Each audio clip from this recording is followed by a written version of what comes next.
Liberty Center, Tigers hit the field. Orange and black, the power to wield. Claws out, fangs sharp, hearts full of pride.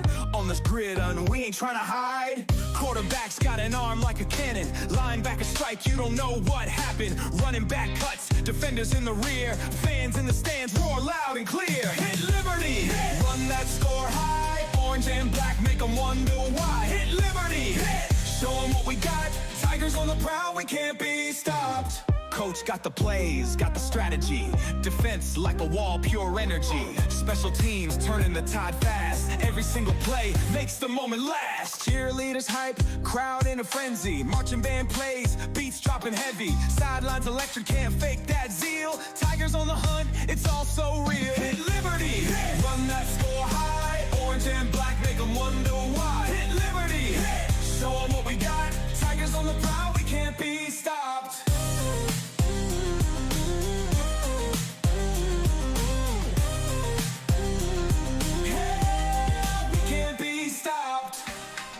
Good morning. Here we are, another edition of On the 50 with Coach Moeller, and the train just keeps rolling down the tracks, Case. And you know, we did the game with Jeremy and Jiggs, Bryan, and we were in that press box with Mark and our staff, and we're looking out over the field and talking about how good Swanton has been historically over decades. And you start talking about, I looked up the championships and the NWOAL and all the things that they did for so long, and you just kind of, Swanton's in a completely different era of football. But for you, because you were playing in those days where Dave Hansbarger and Coach Fisher just had so much good culture at Swanton. When you come back to Swanton, we had some really nice remembrances of our time there. Do you get nostalgic sometimes when you walk on that field? Yeah, I think just the setting alone is great. One of the best in the league. It is. You know, it's kind of nestled down there in the trees and by the cemetery and everything, and you know, they have historically had some really good teams, and so you know that there's a lot of history there. So it's nice to go back there, and it's a grass field, which you don't get a lot of today, and it's a nice surface to play on as well. You know, I was talking to Bryan about, and your brother, who speaks rarely, few words. He's a great man, Robbie, and Rob played on the 95 team there, and we were talking about that 95 team. We talked about the 94 teams and 93 teams, and I remember seeing Rob Moeller hit a 0-1 trap, and he hit that thing so fast. I have never, and we 0-1 traps are bread and butter play with Rex and you, and I just have, to this day, that struck a chord, like, gosh, that guy hit that so quick, and our guards, and you probably remember that, because your brother and you guys are very close. But so I was remembering that, and Rob texted and said, well, let me tell you about the 95 Swanton team. We were right there against a team that won a league, that had an NFL play. I mean, all these guys on this team, he listed like 8 or 9 play. Swanton used to be, in his era, in my era, they were loaded for bear and always in the championship conversation in the league. Yeah, that was those 2 years, 95, 96. Yes. My junior, senior year, they were as physically tough as anybody in the league. Like you said, they had Nate Bowling, who went and played at Wake Forest and spent some time in the NFL. Matt Fisher was an all-Ohio linebacker. Steve Mugg.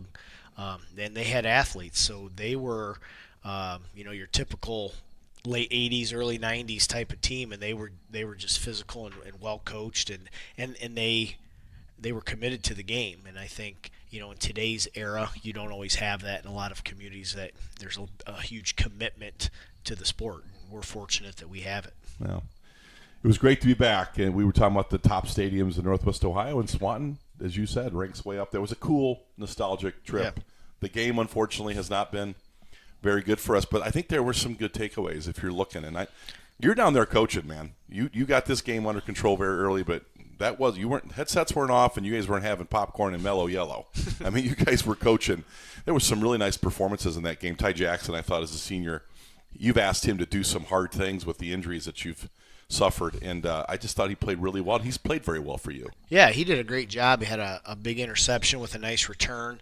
Played a little bit of running back, got some carries, and got in the end zone a few times. And, he's one that is going to provide us with great special teams play and depth at the cornerback position, and that's what we're asking from him.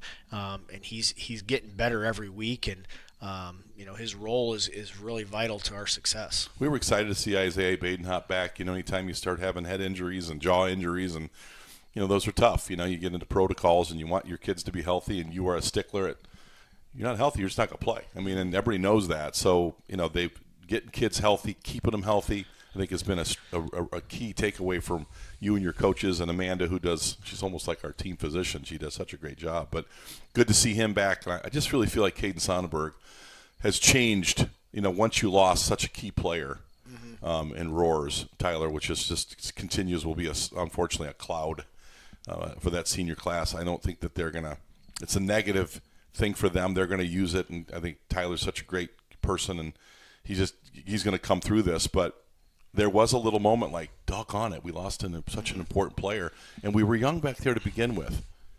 I think Caden Sonnenberg changes a lot of that. Yeah, Caden is extremely versatile for us at that sniper spot because he can play kind of up on the line of scrimmage in a almost like a linebacker role, but he can also drop back and play a traditional deep safety role. And then we've got some other guys that probably more specialize in one than the other. And he can kind of do both, which in that versatility is really important for what we do schematically. He brings an aggression and just a downhill style of play there that is going to really be a benefit to us, and obviously gives us a little bit more depth at that spot, which we're going to need as we move forward. So he's big. Getting him back, and then he had some health issues early on where it was. Is he going to be able to play? And I think, that's made him even more hungry and focused on what he has to do. It's strange. You're in the booth, you're far away, and you've been coaching these kids for years, and he looks big. He looks big and physical. Now, he might not be big in the sense that Garrison Crew's big, but he just brings a physical presence. His tackling, his run fits, his just attention to detail on that back end, and like you said, you can almost play him at will. He's got those kind of ability to tackle and shed and play, and he's a physical football player. He's not your standard good-looking athlete that can run. He wants to hit and play. Yeah, he's like I said, he can do a lot of things back there, and he put in a lot of time in the off season to get bigger, stronger, a little bit faster, and I think we're now starting to see the rewards of that hard work. Let's talk about this team had question marks coming into the season. You guys are always ahead of the curve, but the analysts and people that do magazines and TV shows, about high school football, had a lot of questions about Liberty Center. What are you going to do at quarterback? You've had a stable position room there for a number of years, and Grady had done a great job and take care of the football and getting you into what you want to get, high IQ player, and then you had Kreinbrink to come in to throw it. Was Caden Kreinbrink capable of being the guy as a senior? I think we're starting to see that he's the guy. The back end of the defense, though, I think was the bigger question. Brian Babcock had really went through the roster and saw tons of talent, but not a lot of snaps. In case you knew what you had back there, I know there was question marks. We lose Tyler Roars, but the guys have really looked like they've really evolved back. There's a lot of maturity. They're making plays. They're not getting beat deep down the field. Talk about the evolution of your defensive backfield right now. Well, I think it's just a group that needed a lot of reps. Yeah. Game reps, practice reps, whatever. You can do all the 7-on-7s in the world in the summer, but I think the game reps are critical because that speed is just a little bit faster. There's more nuance to what the routes are the teams are running and things like that. But I think our guys are getting better and better. Ethan Gray, we knew he was a great athlete and what we had in him coming back, and he's done really well. We thought Tyler Roars was going to be a really big corner for us, and for a game and a half he was, and then all of a sudden you're like, all right, what's next? And then we've had guys like Isaiah Badenhop, Adam Foster, and Ty Jackson kind of step in there and give us high level of performance out of all of them. And they all bring something different to the table. They have strengths and weaknesses on their own, and you got to kind of find out, okay, what's the weakness? How can we cover that up a little bit? What's the strength? Let's play to that strength and things like that. And then our sniper position was one where we had a lot of bodies that we feel like we can play, so we have some depth there. But again, they didn't have a lot of experience. Caden probably had the most experience. Yeah, most snaps. Mason Smith was probably the next one with the most, and then Isaac Worth and JT Olcrew were two guys we kind of moved because Caden had a question mark at the beginning of the year, and we needed some more depth, so we moved JT and Isaac there, and those guys were doing a good job. Now Isaac's a little bit banged up, so that depth is huge.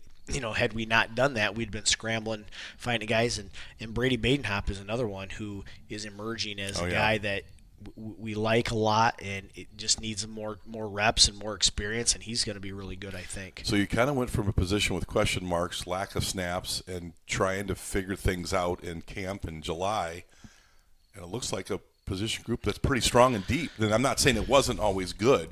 Coach Thomas in the back end, coach on the field like you were when you played, and that's always been the stabilizing force of the whole thing. But I think you look at this position group, I think the questions are starting to get answered pretty rapidly for us. Well, hopefully that continues. We're going to see better and better teams as the year goes on. Sure. We have to continue to improve. I think it's kind of a work in progress there. And we also have, Tatum Murdoch, who is emerging. We like to call him Jack Tatum Murdoch. He is definitely Jack Tatum looking. He's a guy that we kind of had a sniper early, and then as we got more depth there, we needed depth at Rover, and Thomas has kind of taken him under his wing and teaching him, the alignments and the calls and things like that. And Tatum's a very good athlete, and he likes to hit, and he's physical, and I think he's going to be really, really good there. And he's big. I mean, he does all these things, and you see those smaller bodies can run, and they can be sudden, and they can do things. He likes to. I mean, he really is more. Not that he's not good in the pass game, but boy, he looks like he's a great downhill. Like Thomas. These guys like to be in the run game. Yeah, like I said, he's young too, and that's what's good. I think he can add some weight and some strength, and he's going to be a force in the future for sure. Obviously, the difference between a Thomas Moeller and some of the Landon Cruz, some of these really experienced guys. Those guys have the playbook down virtually for the entire defense. They know all 11 spots or 10 spots. Mm-hmm. That's where the youth needs to, having Thomas as a mentor. Hey, it's more than just hitting. I know that shows up on film, but not being aligned properly pre-snap, I'm sure that's where Thomas is bringing a lot of mentorship there. Oh yeah, he's the quarterback, or really, I guess, the coach of the defense. He gets not just the DBs, but a lot of times linebackers, and probably what people don't realize, even alignment, shifts, motions, and that changes a lot of stuff. Personnel in different spots, and we're checking to different things and making sure we're alerted to things, and he does a great job of seeing the huddle break and seeing kind of where all those pieces go, and processes that quickly, and that's not easy for everybody, but that's probably his biggest strength. I really liked also watching how you situationally sub. Mm-hmm. Old crew, and Smith has been he's done some great things in the run game, and oftentimes you don't see all that show up statistically in the tackles or whatever. But man, on film, he is there. Running back changes route. Yep. There's your guy. I mean, just the defense Matt Bryan seems to have this defense really cooking right now. Yeah, and part of that is coaches getting guys in spots to play to their strengths. Mason Smith is really good, probably closer to the ball, setting an edge. He's got long arms. He's hard to block because of that. And he can force everything back into pursuit. So he might not make a tackle, but he's making the play because he's forced everything back into the pursuit. Yeah, seen that many times this year. And dropping underneath stuff, he's long. So even though window closer. It's tough to get a pass over a 6'4" guy with his hand up in the air as opposed to a 5'10" guy. It's a game of inches, and he's got some inches on his reach that provide us with kind of a luxury there. You have talked about Mason Smith since we've been doing this. I mean, he's always a guy you can go to in those situations. He makes plays. He's just every day. He's always healthy. Coaches talk about availability. Where Tyler Roars unfortunately is not available to us. He seems to be durable, likes to tackle. I mean, he brings a lot of unique characteristics to the field when he's on it, and he makes maybe not a lot of tackles, maybe not a lot of interceptions, but boy, he makes a lot of plays. Right, and JT's kind of the opposite. He's better in the back end. Exactly. Now he has shown that he's played up close and made some good aggressive plays for us, but he's good with ball skills. And he's quick enough where if you've got a smaller, quicker slot receiver, he can cover that. And then he played 3 years at corner. So if we had to make a switch, like a matchup switch, where we got a bigger guy in the slot and a smaller guy outside, he could make that switch right now and play that. So we like those pieces and the versatility we have. We're still working through and emerging on that stuff, and those guys are getting better and better. So, we're having coaches come in to do our podcast, and we get to ask some deeper questions because we're all fans too. When we're up there, we think we know the base defenses and what you're doing, but there's so much more to the game. Having Nick Miller come in and talk about nuances that our fan base doesn't quite appreciate about the offensive line. We're going to try to get Ryan Miller and going to try to get Matt Bryan in the next few podcasts to talk about the sniper position.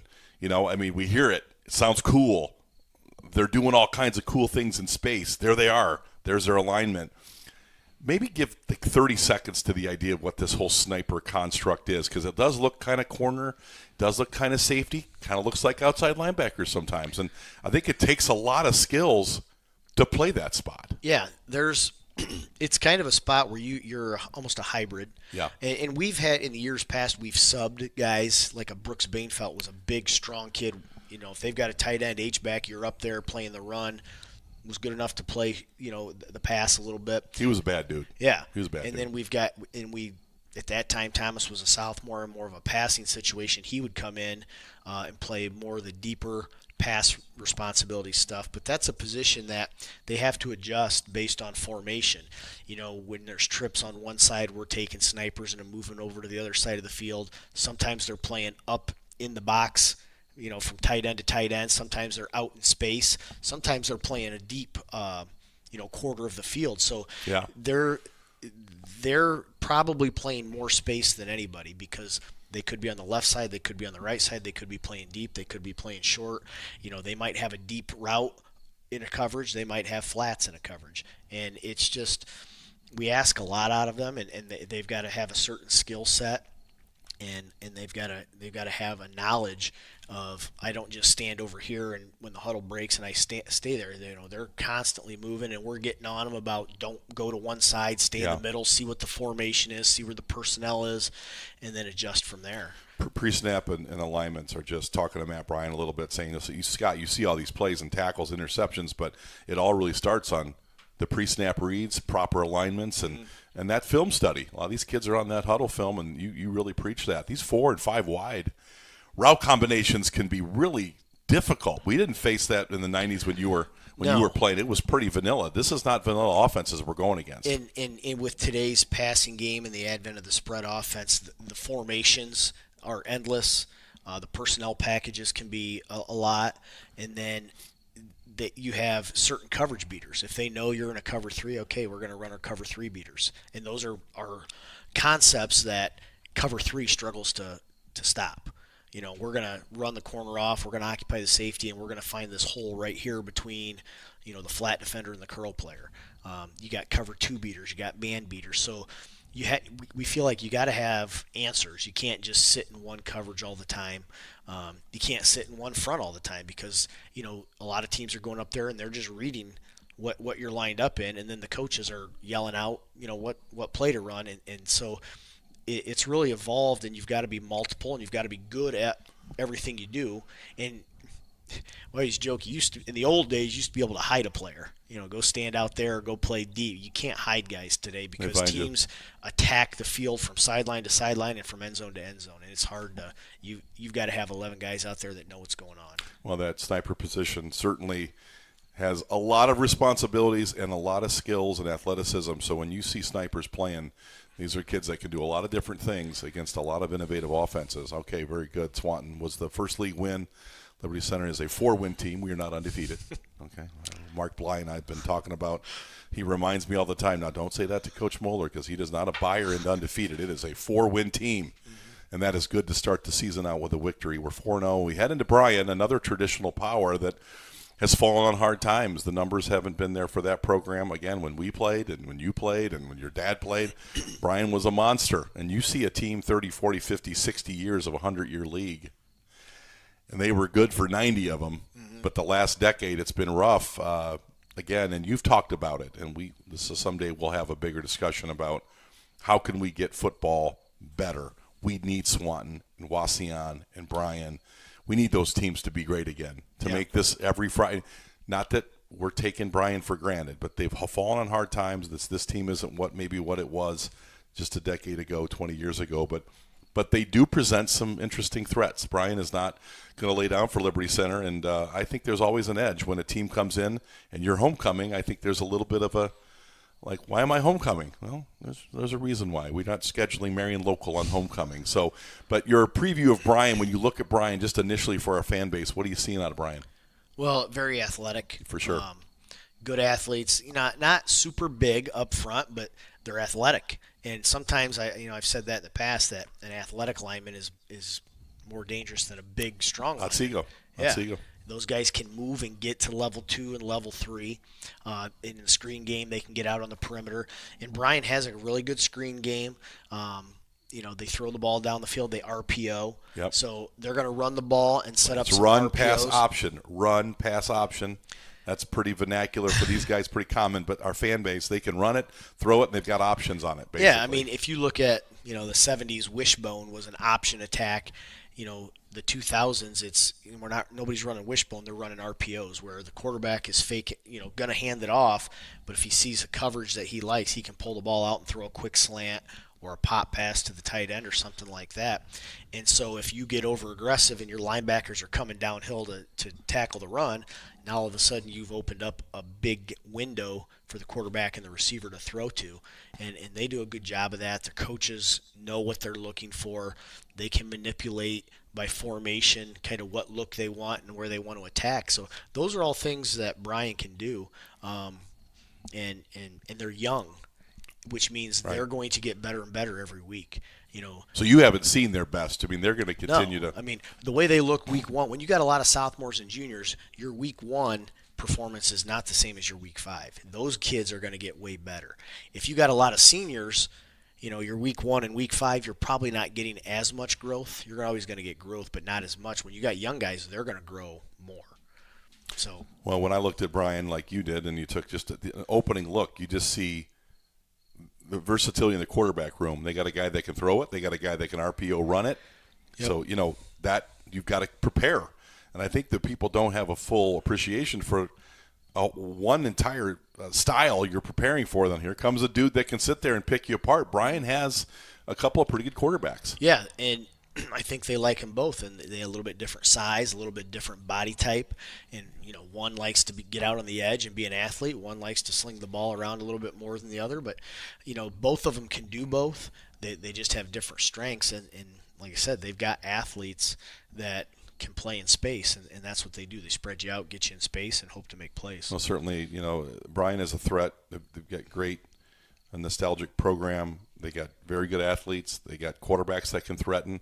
And, sometimes, homecoming, the players sometimes start thinking about homecoming, and they start thinking about the different activities of the weekend. I remember Rex would say, enjoy this, have a great weekend, and do all those things, and we always did, but he was very focused to not lose focus. Well, and what things are you doing to make sure we're focused on something like this? Because you don't need a surprise against Bryan.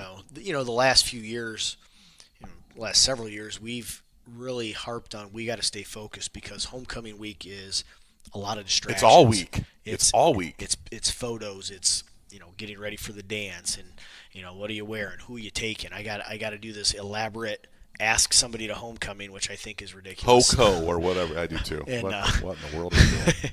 But our guys, if you ask them who you taking to homecoming, they're going to say Bryan. We've trained them to stay focused on the game, and then kind of like that. Game day is there's a lot of stuff going on at school. There's a pep assembly. We're doing a scavenger hunt. We're doing all these things. So it's a little bit of a different routine than what they're accustomed to. You're not in class all day. You've got this, a lot of hoopla and stuff going around. So we need to stay focused on the game. And it's kind of a double-edged sword, because there's a lot of distractions, but at the same time, homecoming is football. You look, homecoming was invented at a football game, yeah. and we embrace that, and we know the tradition and things like that, and so we want to play it. Well, distractions are wide-ranging. Liberty Center comes out, I think, as the #1 team in Division 5 this week. A lot of people looking at, the more you win, the more headlines, the more conversation, and you guys have to tamp some of that down to stay focused week to week. And this is certainly homecoming week. Internally is a lot, but externally, here comes some of the things that you got to stay mindful of and control of. Yeah, I addressed the AP poll and said, they've got us number one. I told them we are not the number one team in the state. What have we done? We have not. Yeah. We've not done that yet. We're That's for the team. future. That's for the 4-win team. Coach Moeller, discipline on the messaging this week. Homecoming, Liberty Center. A great traditional NWOAL power comes in to Liberty Center, to Rex Lindgren Stadium, Kip Kern Field for a festive homecoming weekend. And Coach Moeller, we're looking for win 5, and hate to wish you luck, but have a great week of practice and a great homecoming week. Thank you.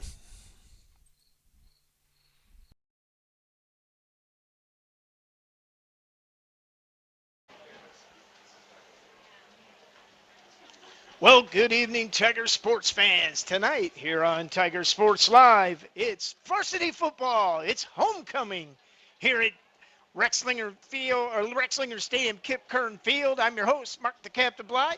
We're going to bring you the homecoming festivities and present the court to you. And we'll be back as soon as these festivities start, right after this.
Ladies and gentlemen, good evening and welcome to Rex Lindgren Stadium at Kip Kern Field and tonight's NWA matchup between the Bryan Golden Bears and your Liberty Center Tigers.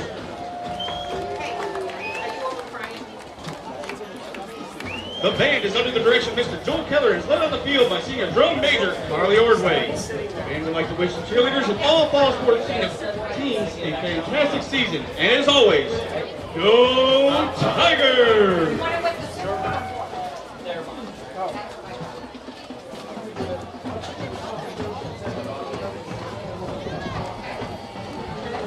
Check, check, 1, 2.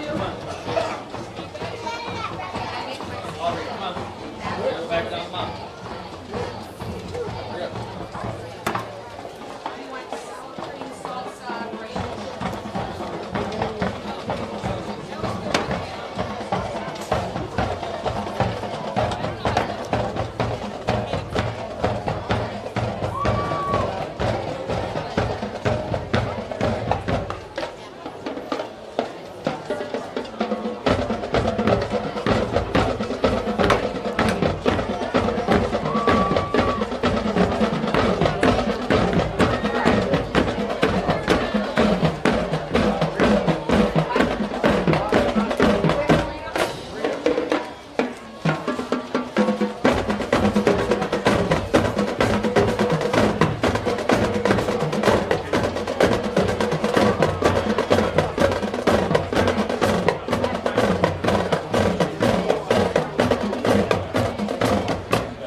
is Aubrey Snyder, and it is my pleasure to welcome all of you as we proudly present our 2025 Homecoming Court.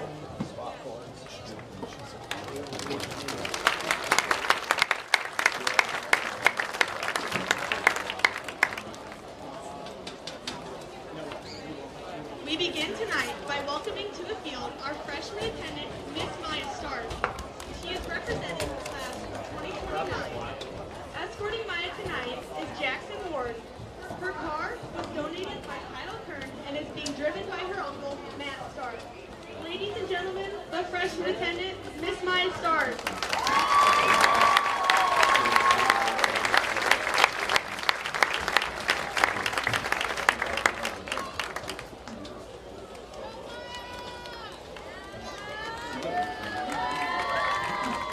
Representing the sophomore class is Juliana Stasher. Juliana will be escorted tonight by Jonathan Tormina. Juliana's car was donated and driven by Brandon Bear. Let's have a round of applause for the class of 2028 representative, Stasher.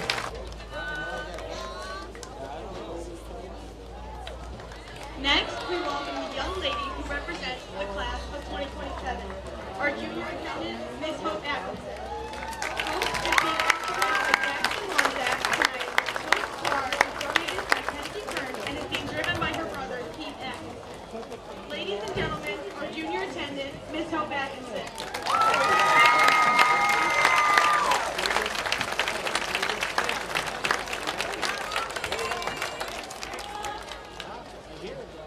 The senior class is proudly represented by Miss Heidi Garrison. Heidi will be escorted tonight by Kaden Sonnenberg. Heidi is riding in a car donated by Jeremy and Alyssa Johnson and is being driven by her brother, Wesley Garrison. The class of 2026 senior representative, Miss Heidi Garrison.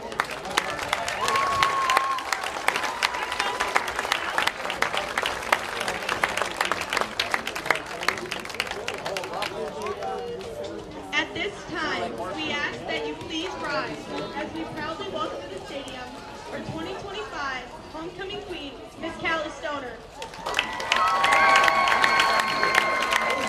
Escorting Callie tonight is Hunter Spangler. Callie's car was donated by Kyle and Michelle Kern and is being driven by her grandmother, Barb Sikori. Ladies and gentlemen, please join me in welcoming again our 2025 homecoming queen, Callie Stoner.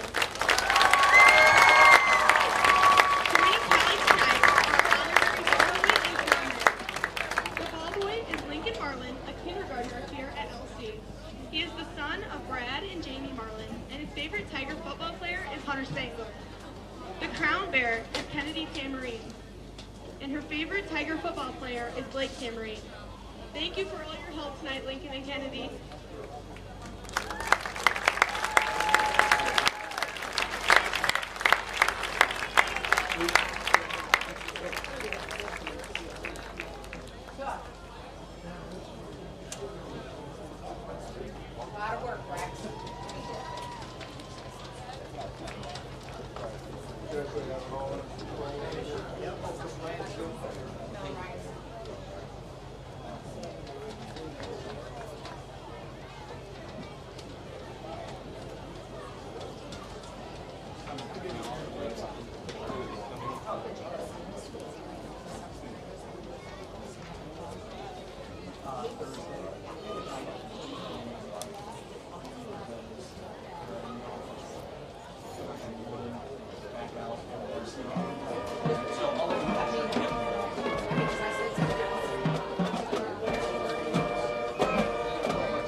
2026 is represented by senior Heidi Garrison.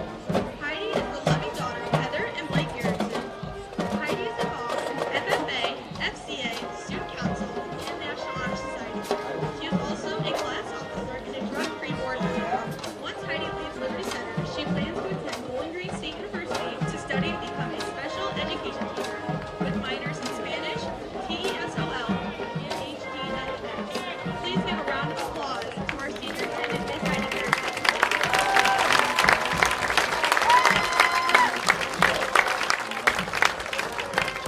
Making her way down the field at this time is your queen, Miss Callie Stoner.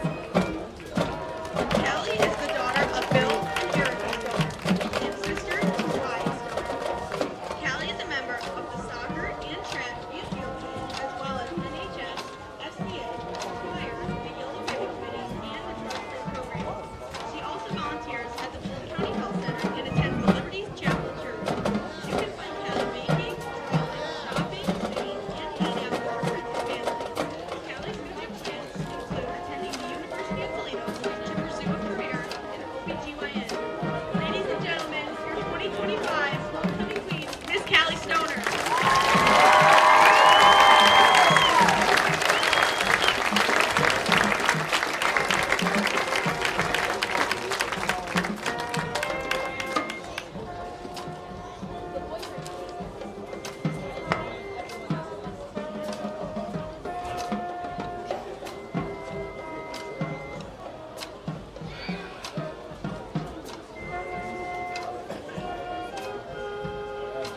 Joining the court on the field at this time is our 2024 homecoming queen, Miss Libby Zider. Libby is currently attending Trine University and is studying to become a physical therapist. Welcome back, Libby.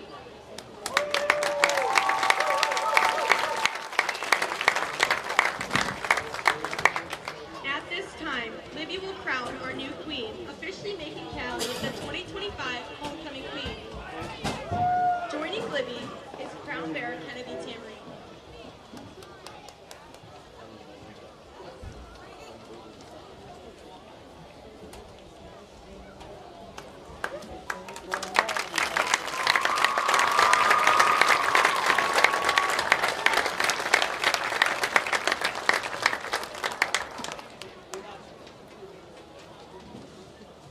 At this time, we welcome our new queen to the microphone to give her speech.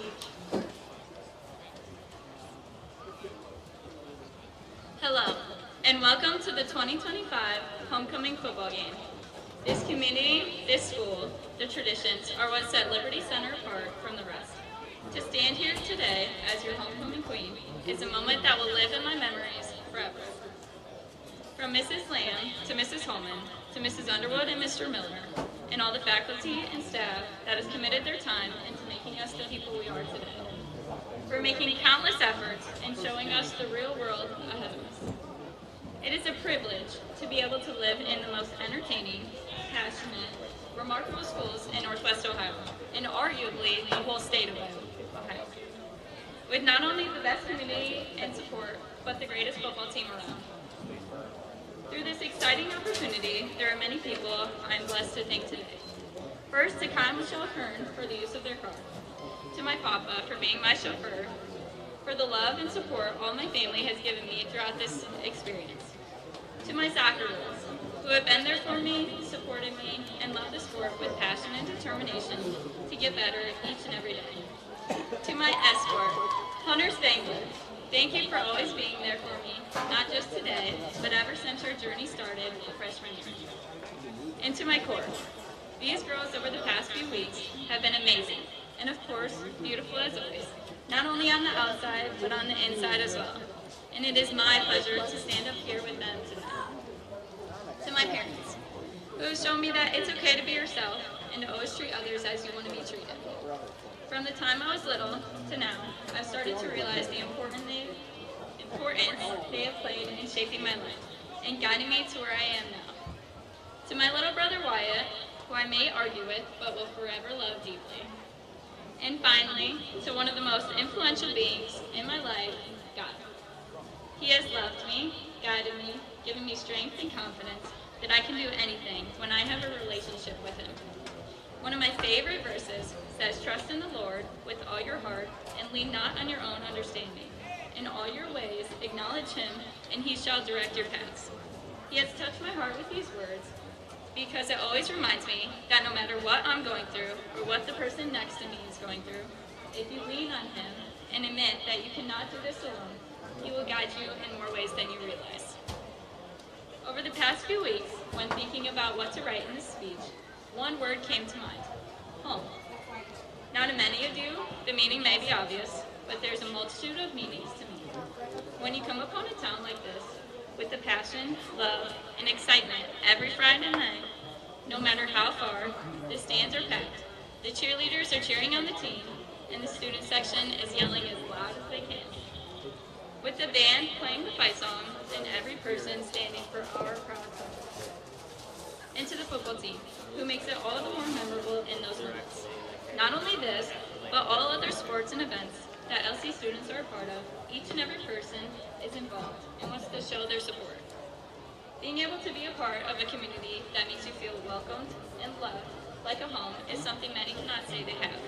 In addition to this, tradition is an immense part of what makes Liberty Center a home. If it were for tradition, I wouldn't be standing here before you today. From setting your blankets down on Thursday nights, showing up hours before kickoff, and always showing up in your orange and black, there is never a doubt in our minds that our Tigers won't come out on top. The festivities of this homecoming have helped open my eyes to the bigger picture of Liberty Center, a community with love and a place we're all proudly able to call home. Thank you for coming out today and helping us to celebrate this year's homecoming. Good luck to all the fall sports this season, and to Coach Moeller and the football team, as always, go Tigers, beat Bears.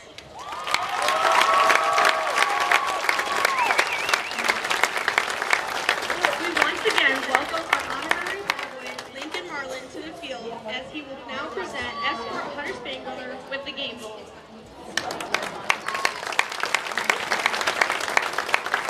Ladies and gentlemen, on behalf of the Liberty Center Student Council and the entire student body, it is my honor to officially present and congratulate the 2025 Liberty Center Homecoming Court.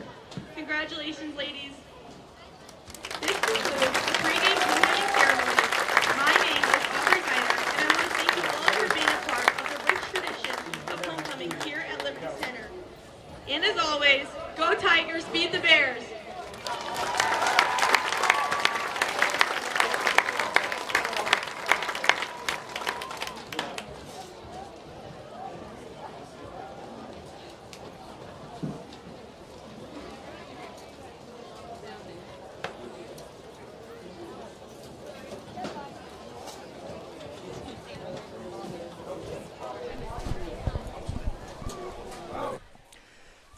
Well, good evening, football fans. Tonight it's the Bryan Golden Bears coming into Kip Kern Field at Rex Lindgren Stadium to take on our Liberty Center Tigers. Bryan comes in at 1-3. Liberty Center, of course, at 4-0, chasing that winning streak record set by PH, closing in.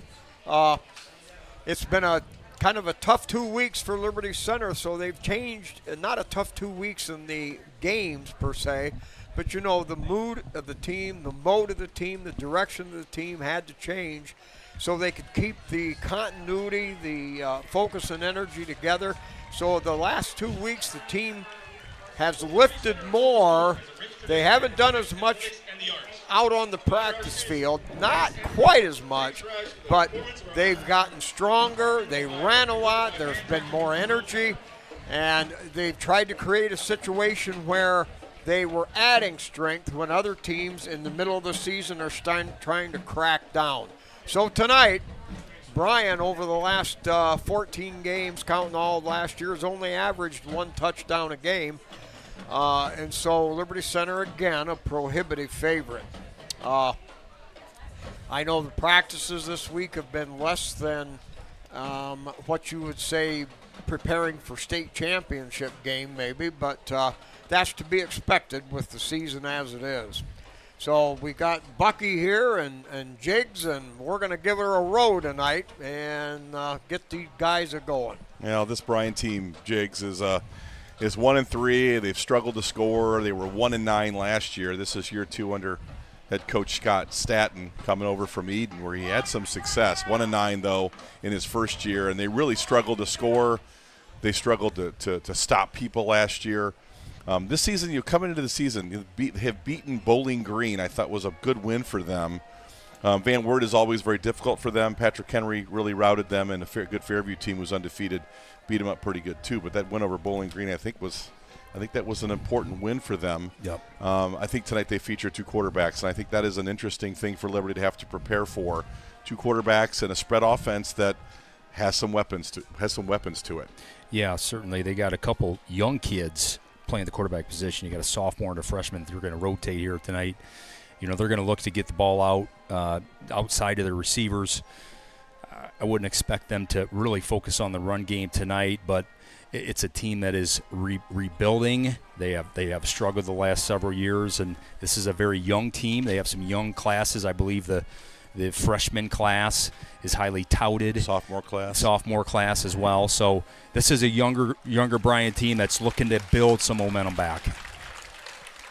Spike, the strength of this Bryan team is in their linebackers. We'll watch the Star Spangled Banner here, but their linebackers are the strength of their team. They're going to need a good performance, Bryan, against Liberty tonight. They're going to depend on those linebackers to stop Liberty's run game. Well, I don't think there's going to be much of a chance. I mean, this Liberty Center team, albeit they were a little slack this week, but understandably so with this momentum they've built. But when you look at what Liberty Center has put together here, and then now where the coaches want to take them tonight, we might see a big variance of plays. I look for them to throw the ball a little more. They know they can run. Mm-hmm. We'll stop the KK Collision pregame for the national anthem here for a moment.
The Bryan offensive line was something that stuck out to me when I looked at the roster. They're averaging about 6'1", 6'2", 230 pounds. 225 pounds. This offensive line has the ability and the size and a little bit of an experience.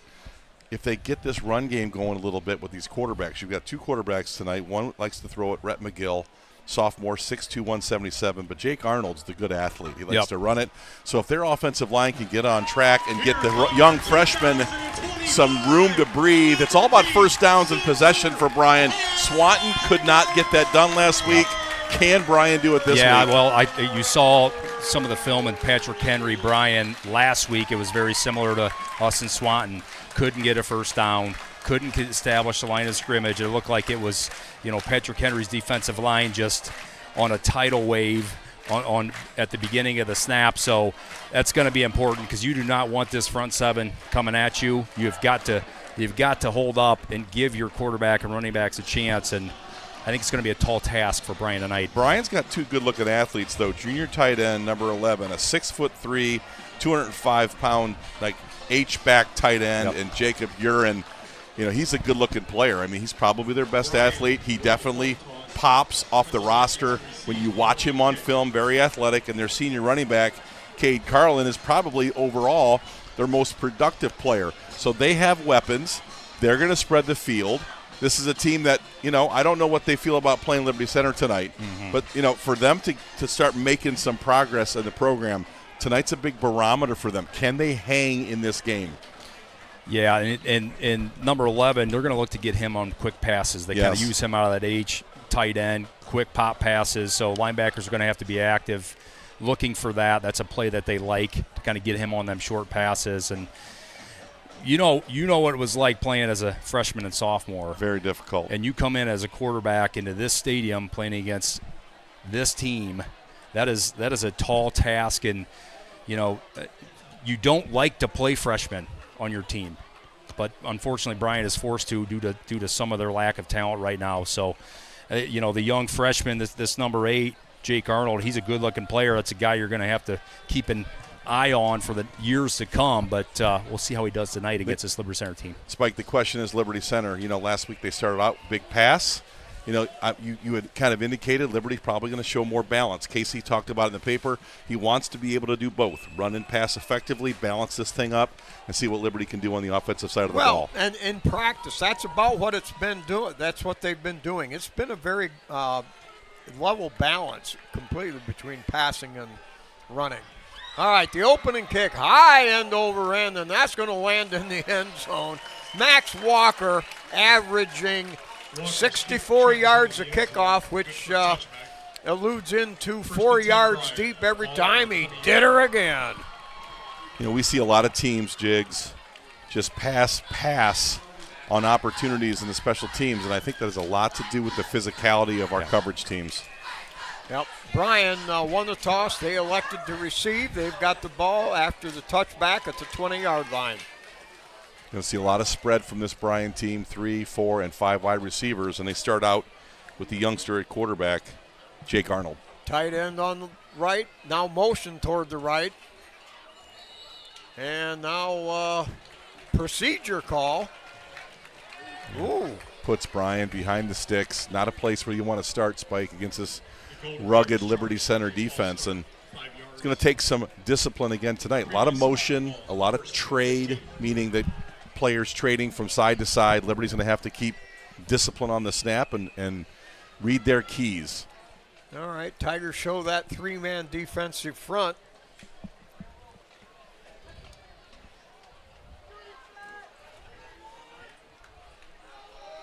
Double wide out to the far side, out of the gun. Rolling right. Finally gets it off over there. That's picked off at the 20-yard line. Oh, man. JT Okru. Wow. Inserted in the starting lineup to be one of those slot corners, and great jump by JT. And first play penalty, Spike. Second play rollout. The freshman throws it, and JT Okru right there for the pick. Outstanding read right there, and good pass breakup and finish on the interception. You've got the young quarterback, and he rolls out on his first pass attempt. I mean, is that already saying that you don't have confidence? Or because a young guy and he's rolling out, he's under some pressure. Wow. He's not the guy that is not the designated thrower of the ball He's either. more the runner. He's the runner in this offense. Yeah, all right, Tigers come out of the shotgun. They give it off to Cruz around that left side. Got a great cordon of blockers down to the 10-5. 4-3-2-1. That's a Tiger touchdown. 18 yards away. First play from scrimmage. That's getting to be old business. Man, oh, man, just scoring on first plays, Jigs, getting blocks, and Bryan just disinterested. And you talked about that on film.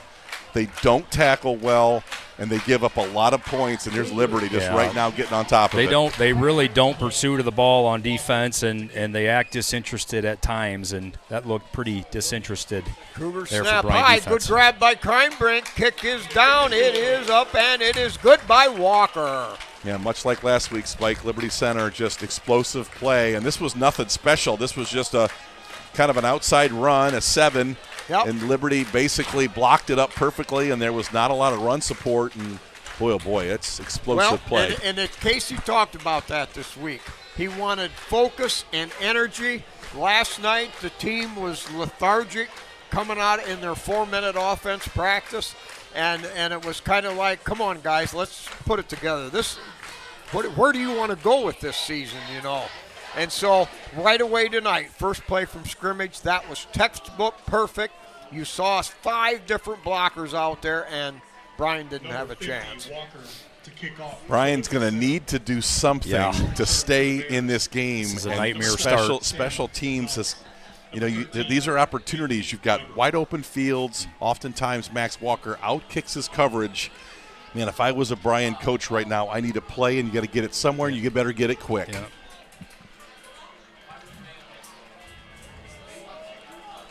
All right, on the kickoff team, we've got Foster, Murdoch, Badenhop. Couldn't get them all in, and that kick about 4 yards deep again into the end zone. Somebody just got dumped. Murdoch. There's a new fresh hunter, number 4. You've got to love the way he plays. We've called his name a few times. Tatum Murdoch is just another kid that's coming through this system that just bloodthirsty to make tackles and more, even make hits. Arnold's still in at quarterback here. All right, snap, give straight ahead, right up into the scrum. There's nowhere to go, no gain on the play. It'll be second down at the – no, they actually ended up losing a yard. Back to the 19. Kellen Weimer just overwhelmed that tackle on the right side. Number 72, Connor Monroe, and that's a tough matchup. He is a freshman, if I'm reading this right. 6 foot 265, freshman going against a potential matchup, elite recruit going to Ohio State possibly. Tough one for him. All right. Double wide out to the far side, single over here. And motion by the running back, and that'll take him back 5. Oh boy. By the way, Murdoch in on that one of the hits on the tackle on the kickoff team. He's in 8th place on the team in tackles with 11. Wow. And so for a special teams player, that's pretty good stuff. Mm-hmm. Another freshman, on the procedure jigs, Griff Fowler, and these guys. You're looking over there on that against Liberty's defense, and you're seeing some man eaters. Yes. It's got to be nerve-wracking for the young kids. Intimidating for sure. Now motion's over. Try to go back right up into the middle again, and not much running room there. No gain on the play again. That'll bring up 3rd and 16. Yes. Bryan struggling to get to the second level. I mean, to really be effective against Liberty Center, you've got to get the linebackers blocked. And when you're struggling against that front 3, our linebackers are so good. They closed on that play. There was not a lot of room to room. You'd like to try to establish the run, but it's a negative to a no gain every play, and you can't get anything established. Now you're 3rd and long, predictable. You're going to have a freshman quarterback try to throw it now? 3rd and 16. I don't know. 3rd and 16 inside the 20. That's a tough play call right there. All right, back to throw now. Runs a little quarterback draw. Dives down underneath, picks up about 5. Avoided heavy contact, and that'll bring up 4th down in a punting situation. That's what Jake Arnold does. That's what Jake Arnold does, though. He lets those initial routes develop. You start playing zone coverage, and it opens up some opportunity for him. Yeah. And he can run it. I mean, he's an athletic kid. And he missed that cut, but, there was a cutback lane for him there. All right, punting from his own 3. High flopper. It comes down at the 47-yard line. Grabbed by Badenhop. Badenhop broke one and twisted and turned his way back across the 50, down to the 47. A return of 6 yards, and the Tigers will be in business at Bryan's 47 in their territory. Sam Gonzalez on that tackle. We missed a block. Baxter Barrett lost track of him, and had he stayed with him, that was an opportunity. Because you get Badenhop in the open field, he's got some jets. Mm-hmm. All right, Spangler at center. You've got Weimer. And here's the give on a little Chris. That kitten around the outside is Moeller. Now follows a great block downfield. Loses his balance, piles, drives helmet first right into the midsection of the tackler. Carries the ball from the 48 down to the 20-yard line. That'll be a gain of 28 yards. Just nobody there, Jigs. The right side of the offensive line caving everybody down. They're getting good blocks on the perimeter. Wide receivers blocking, and it's Bryan struggling to get off blocks and make tackles right now. Bachman, the tackle on the right. Weimer, tackle on the left. Walker at one guard. Now back to throw. Has a man out to just, got a hand on it, heading out of bounds. Bryan breaks pass intended for number 40. Barrett went up, made a valiant effort. Incomplete, second down. Bryan had that covered. I mean, that was to the field, to the boundary, well covered there, but Kreinbrink did give him a chance, and only a Liberty Center kid could have caught that. All right, Gray and Olcrew spread out wide to the far side. Moeller, the lone setback. Now rolling left. Kreinbrink looks, throws for the end zone over the top. Ball. Got it caught. Olcrew. Good ball. Touchdown, Liberty Center. Great feet, too. JT really measured the sideline there. Great play. Excellent hands Can we and see that better one again? feet. Let's get a good look at that replay maybe. Well thrown, too, by Caden Kreinbrink. After the extra point here, but man, the defender not in bad position. Caden had to kind of fit that over the top of the corner there. JT with a little footwork on the end zone. Impressive. Yeah, that was really Pitch nice and by catch. JT Olcrew. Very nice, very We'll see athletic. that again here in a sec. All right, Tigers set up again. Kruger, the snapper. Good snap, good hold. Kreinbrink. Walker up and gone. So 3.5 minutes gone in the game, and the Tigers are already up with 2 touchdowns. Here's the throw, and you're right. He lofted this really nice. On the run. Kind of a corner play, little corner route, and boy, JT very athletic. How about JT Olcrew tonight Here's so far, huh? Here's the drone shot. Here's your drone shot. Nice looking throw, and that is, wow, that was really well thrown, too. You know, Kreinbrink was never pressured. He didn't roll out hard. He was under control. Perfect touch. You know, and at times with Caden, we've talked about him just fastball. That one there, touch on the run over the top of the corner. So that was one of the better throws I've seen him make. Yeah. I tell you what, in that 18 to 20 to 25-yard range, he's got a good feather touch. You know, it's that bullet to that tight end about 8 and across. That whoa, baby, velocity. Well, that throw took a little bit different touch, got to back shoulder, and JT looked extremely athletic to finish. Well, JT, the early Steely Dan put down number 11 there, Captain. Just making some notes here. Man, the campaign train just running crazy. You start talking about great players and great plays. Great job by JT. Boomer again. Well, you can forget about this. Don't give him a chance. Hits in there again about 5 yards back. This kickoff team's going to start getting mad. Mac's going to say, all right, you know what? Let's get somebody else to kick this ball. I want a chance to hit somebody here. Max just kicks it too deep. Ball on the 20-yard line. There's some frustration there a little bit. Guys want to get served up some round steak, some red meat. Rare for the coverage teams. 14-0 here, Jigs, and kind of according to plan what you saw on film. And Bryan needs something good to happen. Number 12, the sophomore Rhett McGill here. Back to throw. He's going to throw the floater out there. Excellent coverage by Batenhop.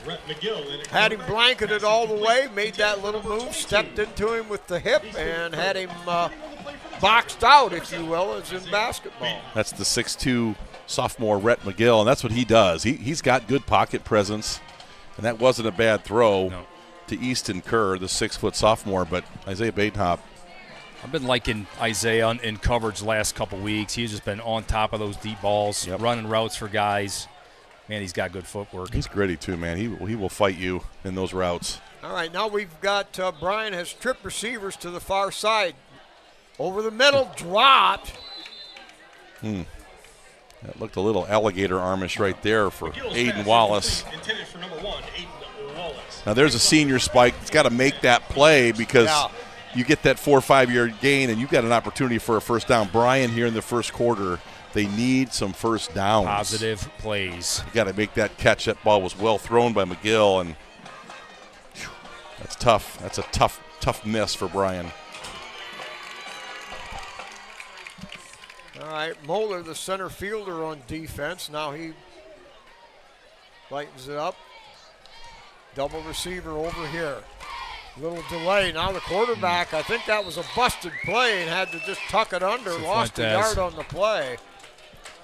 Number 57, Deegan Swigert, playing some nose in that series, Jigs. I think it gives him a little quickness and a little pass rush. You can go heavy in there, and you can go light in there for some interior pass rush, and Deegan's able to do that. It's just a race to the quarterback right now. Bryan just cannot get anything positive going. Back to return for the Tigers, number 2. All right, standing back deep is Gray, and got a chance here. Badenhop up the left sideline, now makes a cut. Zips between 3 tacklers and barrels his way down to the 35-yard line. You know, the more Return of 15 yards. The more Isaiah Badenhop plays this game, the better he looks. I mean, that was a veteran catch. He got up the field. You could see he's got a little twitch to him, little twitch, little speed. Break one. Yeah, he is. I don't know that it's going to be tonight, but just mark it down. It's coming. He's a hard guy not to like in that return game.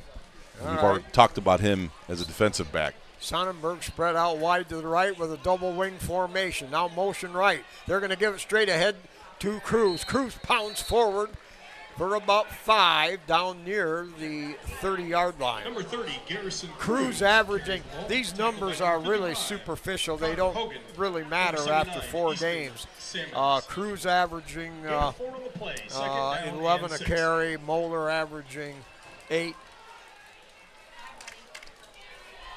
Some silly yards per carry. Yep. But that's all offensive line. Those guys are really pushing and making a lot of holes for these running backs. All right. Power into the middle. Number 3, Thomas Moeller on the carry. Not much there. A couple on the play. By number 64. Got a third down here. Big play for Bryan to try to get a stop and get some positive momentum. Liberty probably in 4-down territory, though, here. And we're going to take control of this game early here. All right, 3rd down and 3. Tigers with a double wing set. Cruz the single setback. Now motion this way. Give it on that little jet sweep. Kicking it to the outside. Takes on a tackler, Barrett. And Barrett down. Number 40, Baxter. Picks up maybe a yard. That time, Bryan got the defense out there to help slow that down. You know, Bryan has athletes in the back end of their defense. Chase down that. They stretched that thing out. 6 did a good job. Tigers with no huddle. They're going to go for it on 4th down and 2. Moeller on the left, Cruz on the right. Baxter, Barrett the wing on the right with a wide out the far side. 2 tight end set. Give on a dive. No, keeper by Crimebrink. Crimebrink slips through one and bangles and jangles his way down to the 15-yard line, a gain of 12, and the Tigers have another first down. Henry Fitzenreiter getting downfield, walloping some defensive back, unknowing.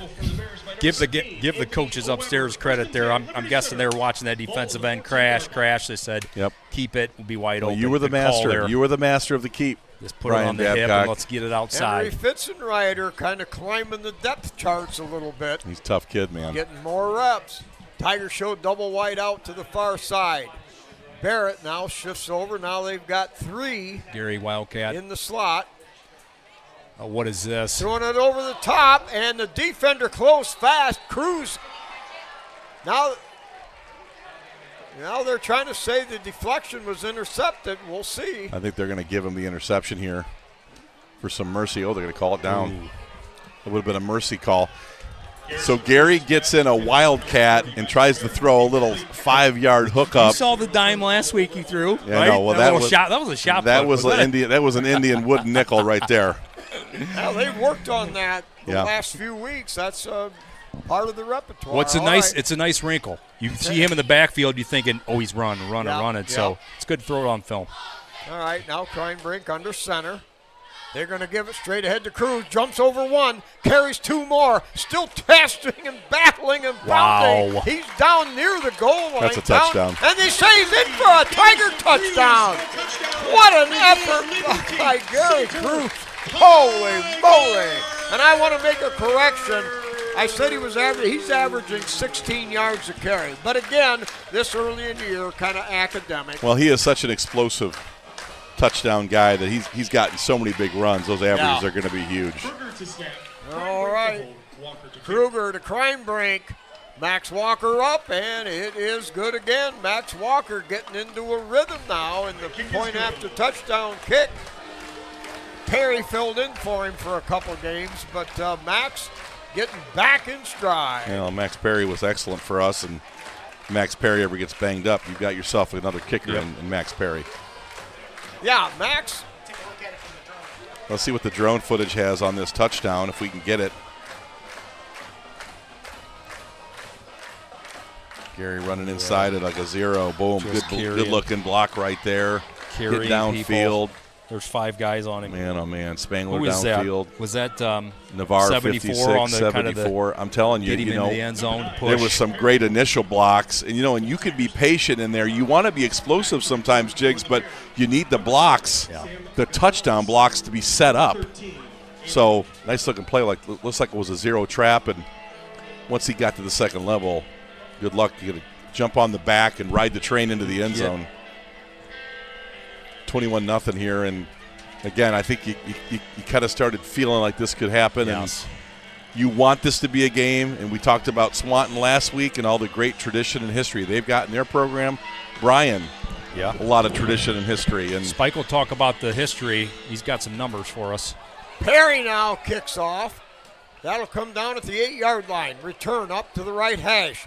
Breaks through one, and the Tigers close rapidly at the special teams. Murdoch. Do a good job again, holding them inside the 25. Tate Murdoch, good tackler. He's long, he's athletic. They call him Jack Tatum. And anybody know about football at Ohio State and the Oakland Raiders? Jack Tatum was one bad dude. Yes, he was. The assassin. Spike, what'd you say the numbers were historically? Liberty, Bryan? 51-45, did you say? The 100-year series, 51-45 with 4 ties. Okay. So there were a lot of years early on that Bryan dominated Liberty. Now, Liberty Center, in the last 25 years, as we've ascertained before, they're averaging an 8-2 10-game season record for the last 25. Bryan, on the other hand, in the last 25 is averaging 4-6. Wow. That's where a program who once was one of the bright stars of the league now has dropped. They've averaged 500 ball in the last 10 years. All right. Flip. Oh, wow, that? popped right there. Lost Walker. about 3 yards on the play. That was violent. Boy, that was a submarine That was coming violent. in there. And you got, again, Griff Fowler, the freshman. Just a freshman that doesn't quite understand when Max Walker starts pounding the gavel. Strike. Goodness. You almost, you hate throwing freshmen out on this field because they should not be out here against this Liberty Center team. Well, I was a freshman against Bryan, and I can attest to it. It was not pretty. I was bludgeoned all night long on an 0-10 football team. Tigers show a 3-man front. Quick slant over the middle. Caught. Well, that's going to be a Swanton first down up over the 35-yard line. Laid it right on the money. There's Jacob Uran, Spike. He's their athlete. That's been their best play. They hit that a few times against Patrick Henry, too. Just a little tight end right down the middle, kind of sneak in between the linebackers, and nice, easy throw for the quarterback. He's a good-looking receiver. I'd look to get him the ball a little bit more here. So the up front, you've got Cifuentes in the middle, Spangler on one side, Weimer on the other. Now they show sweep this way, Walker. and that's going to go nowhere. Cruz. Great Gary. penetration by Liberty, and boy. they manhandle the ball carrier up there. Walker says he's got the ball. I think he might have took it away. They're not going to give it to him. These linebackers are just, man, oh, man, they are flying around. Defensive line is just gathering blocks, and the linebackers are roaming free. Yeah, I mean, you've got to get linebackers blocked to have any kind of run game against Liberty Center, but they're struggling to get level 1 blocking done. I mean, you've got guys up front that are dominating, and Logan Cifuentes is one of them. He's a hard dude to handle. The line in the middle of that defense is pretty good. Gary come right in behind. All right, trip receivers to the far side, rolling that way. Looking upfield, has time, now tucks it under, and he'll get back maybe a yard gain, and that's it. Great pursuit out there by Cruz. Number 8, along on the carry. Mason Smith again doing a good job, and he's been just a steady edge setter, good tackler, and making a lot of plays, even though you don't see him tackling a lot. It's been great there at that Mason sniper. Smith, get this, Mason Smith is 5th on the team in tackles. Wow. 5th on the team in total tackles.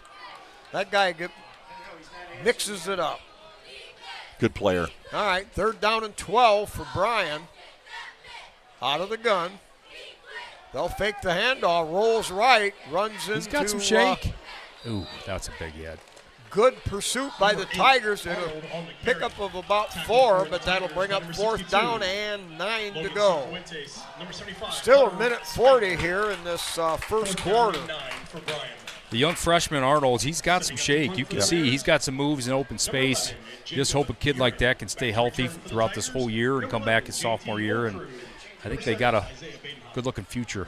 High, very short punt. That's only going to go about 15 yards, but it takes a great roll for Bryan. Big hop for Bryan. About a 12-yard punt turns into 1st and 10, Liberty Center. 11, 29, 40 yards, and it was about 12 yards in the air until it hit. So Liberty Center will take over 1st and 10 at their own 21-yard line. Minute 16 left here in the first quarter. Tigers on top, 21-0. Liberty getting good production. Deegan Swigert, Henry Fitzenreiter now your guards here tonight. Getting a lot of reps, and Deegan's played some really good snaps the last 3 weeks. Oh, yeah, and they've got a great rotation. You know, Walker starts at left guard, but they move it around. Now underneath, caught over there on the sideline. That was Gray. Gray, by the way, has been targeted 11 times, has 10 receptions. Efficient, good hands, catcher. He runs good routes. He really does. He is open all the time. Man, he's really got good hands too. High There points must be to football. a knack for that getting open thing. You just don't run your route. You No. must be a feel for it. All right, now Kreinbrink lines up in the gun. Baxter Barrett shifts over to the slot on the left. They're going to give it to Gary Cruz, tripped up, and he'll pick up a couple, and that's it. Behind the line of scrimmage, somebody penetrated, and that slowed Gary down. Hunter Spangler, 16 yards downfield. That's a linebacker. And that's a touchdown block. Casey talks about touchdown blocks. You know, outside of level 1, you know, guys getting downfield. That's why plays go for 37 instead of 7. All right, 3rd down and 2 for Liberty Center from their 28-yard line. Motion this way. They're going to give it on a little cross. Buck to Barrett. Barrett breaks one, slipped through another, and finally only caught by a shoestring up there, or up at the 45-yard line. Gain of 16 yards. Barrett had a hole a mile wide to drive through, broke past one tackler, and slid forward for the 16-yard gain. Spike, I think you and I could have run through that hole. Left side of the offensive line. Let's Just not get crazy. I know Spike could do it. Score update. Patrick Henry Wasion tied at 7 in the second quarter. Wow. Noted. All right, wide out to this far side. Moeller in motion. Now Kreinbrink back to throw. Play action. Caught up there by Lonzak. Breaks it through one. Wow, he just got tripped up down there inside the 30-yard line. 25-yard gain for Lonzak. Great yards after the catch. Nice play design. Yes. Baxter Barrett runs off the third, and then underneath, Lonzak wide open. And man, oh man, he's such a good-looking target to throw to. Jackson Lonzak. A couple weeks ago, 98-yard touchdown, right? Yep. Wow. Runs out, and so Liberty Center with the ball at Swanton's 28-yard line. They lead it 21-0 here at the end of the first quarter. All right, let's hear from our sponsors. This 2025-26 Tiger Sports Live broadcast is brought to you by KK Collision, Meyer Badenhop Insurance, Affinity IT Group, Pisanello's Pizza, Ohio Asphalt Paving, Swanton Welding, Davis Farm Services, Holgate Metal Fab, Gerald Grain, Hill Asphalt, Mason Hill Construction, Engler Auctions, Dental Health Associates of White House in Sylvania, and Fessenden Hardware of Swanton.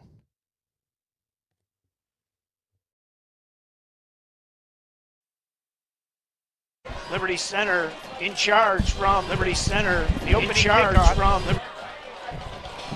And we had some people love the drone and people don't like the drone. What is the problem with the people that don't like the drone? I love it. Is it just because it's fuzzy, or is it? I have no idea. I love that drone. I think it's sweet. So we're going to fly it. More drone. Because guess what? I'm the executive producer. You got a problem? You know who to contact. Yeah. Scott Barrett. Do not contact Scott Barrett on drone issues.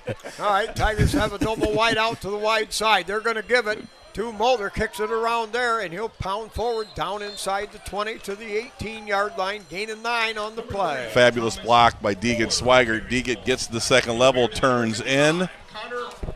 And that block there opened up another 6 yards.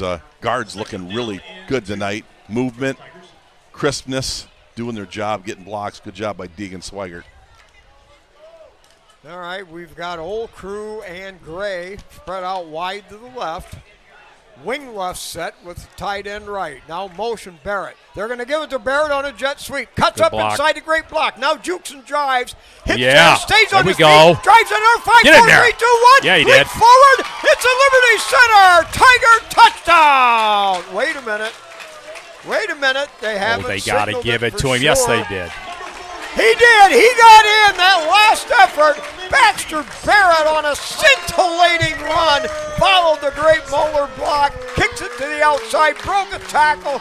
And they made that gargantuan leap into Great the block end by zone Moeller. for the touchdown. Then Baxter gets into a guy. Puts his hand down. Doesn't go down. Yes. Everybody stops.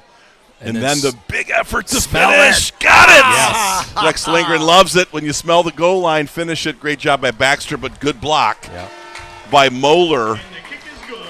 Who else? You know, Fitzenreiter, there big was block an too. upfield block there. Yeah, must have been Fitzenreiter. I think it was. Man, He's played well tonight already, if Henry. Liberty Center does one thing right, it's downfield blocking. They It do. is a Now, thing of beauty's a joy Nick forever. Miller, Todd Spangler, Brad Howe. These guys really coach it. And, again, you love to talk about the running backs because they get the touchdowns, but this offensive line gets the touchdowns. Yes, I tell you what, if you don't get it right, if you don't execute precisely, run it again. Run it again. You know who used to say that about? Rex Lindgren. That's right. He was Mr. Run There'd It be Again. 5-6 times in a row, and you're like, Run it again. for what? Come on. He'd sit in his lawn chair. I got nothing else to do. Run it again, boys. Casey learned his lesson well. Sat on that orange ball. Run it again. Run it again. The medicine ball.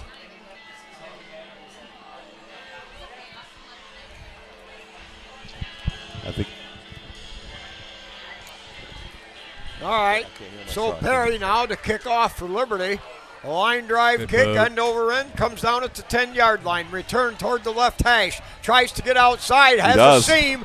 And finally a good solo tackle by Badenhop, I think. Max Perry, I Max think. Perry, the kickoff Kicker man. and tackler Perry there. made this tackle.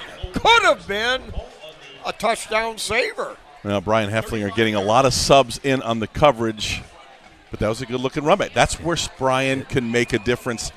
Get to the open field, use those athletes. That was a good run back by Bryan right there. Yeah, you got Foster out here on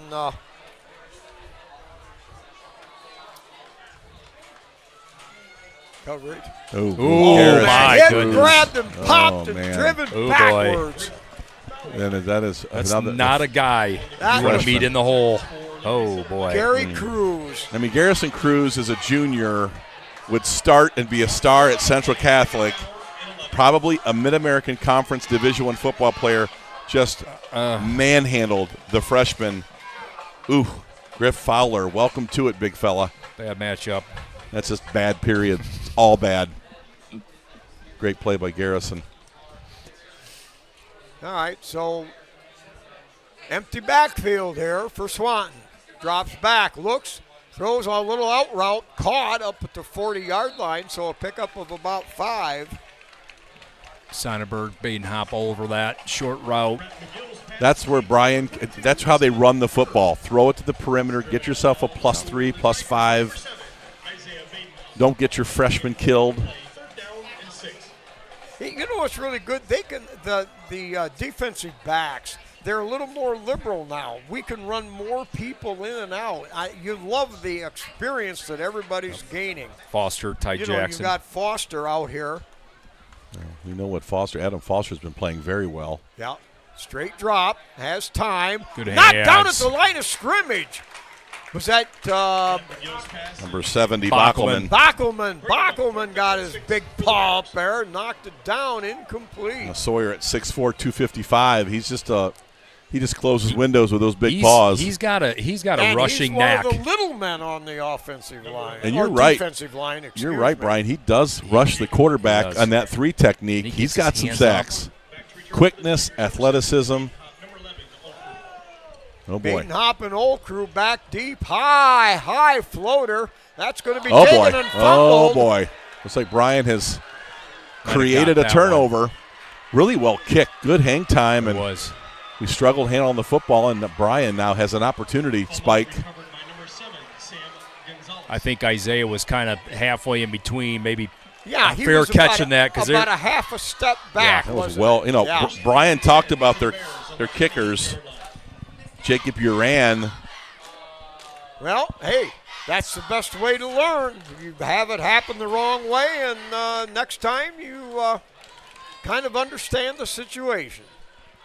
All right, Bryan will have a 1st and 10 now inside Liberty Center's 30-yard line. They'll show double wide out to the short side of the field, and now there's going to be a Bryan timeout. Their first timeout of the half. Kind of thought that special teams might be an area where Brian could pop something on a return, get a block. You know, when you watch their film, you watch their scrimmages, Brian, that's where they've had some success very quietly. And when you scout this Bryan team, you know, they're a spread team. They've got some weapons. They've got 2 quarterbacks. But the special teams area, we didn't have a big pregame. I wanted to talk about special teams. I think their kicking is good. Yeah. And I think their return game can be good. Tonight, we've seen a good return, and they've got a turnover on a very good punt, good hang time. You're just looking for some positives, Brian. You got some good field position here. You know, try to Possess try to the possess ball. and put some points on the board, right? I mean, even if you can't score a touchdown here, kick a field goal, get some positive things going for you. Let's see what they can do with this drive here. Freshman quarterback back in. All right, Lucas Navarre on that defensive line inside. Now a little rollout after a play action, and he's going to be hitting the backfield, and the Tigers finally snow him under. Bockelman finally maybe got the completed tackle, but the Tigers slowed him down, had an ankle. Eric Weimer will not be happy. We talk about how good Garrison Cruz He had is. the blow up there, didn't he? You got to stop looking for the blow-ups, and sometimes you got to put the wrap down, and Garrison did not do that. Usually Mr. Weimer is looking for a sub about this time when you don't do what you're asked to do, but Eric's feeling a little charitable tonight, but good job by Sawyer Bockelman. Yes. Probably gets credit for the sack there. His stock continues to rise. No question about it. All right. Double wide out to either side. Straight drop. Has pressure. Throws the home run ball out there and just comes down short. Excellent coverage, I believe, by Mason Smith. Arnold's pass intended for number 2. Good Smith job was there. with him stride for stride. He stayed inside out.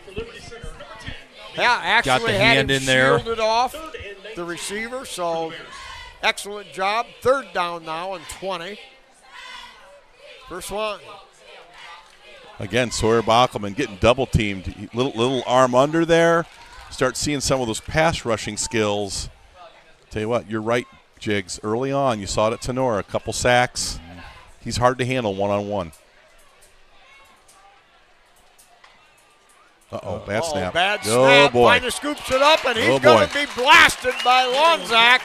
Back, clear back at the 50-yard line, loss of 15 yards. Oh, man, you know, it doesn't take Jackson Lonazak to get to the point of attack or the football. Boy, that ball hit the turf. He was on it. And number 18 was all over it. Then you got a couple negative plays for Bryan. Takes you out of field goal range, and here you're punting again. All right, line of scrimmage, the 49-yard line. Here's the punt. Old Crew back. Badenhop is there, and that's way short. Takes a huge Bryan roll, and that's going to come all the way down.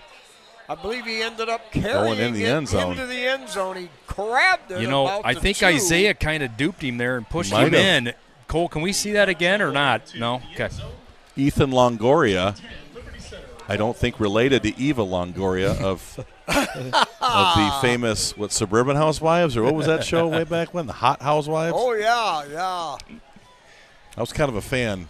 I was going to say, that sounded like a fandom. Wisteria Lane. Was that the famous house? I don't know what it was, but she was a housewife. That's the show. You better believe it.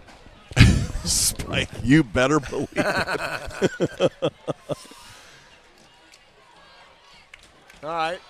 Left-hander fires it out what a there. What a catch. grab there by, I believe, Lonazak. Breaks a tackle. Oh, boy. And pounds his way forward across What the a 30 catch. for a 14-yard gain and a first down. That's the great hands of Lonazak and the power to break a tackle and the after the catch. That is big league right there. And that's that bullet that you were talking about early. That had speed.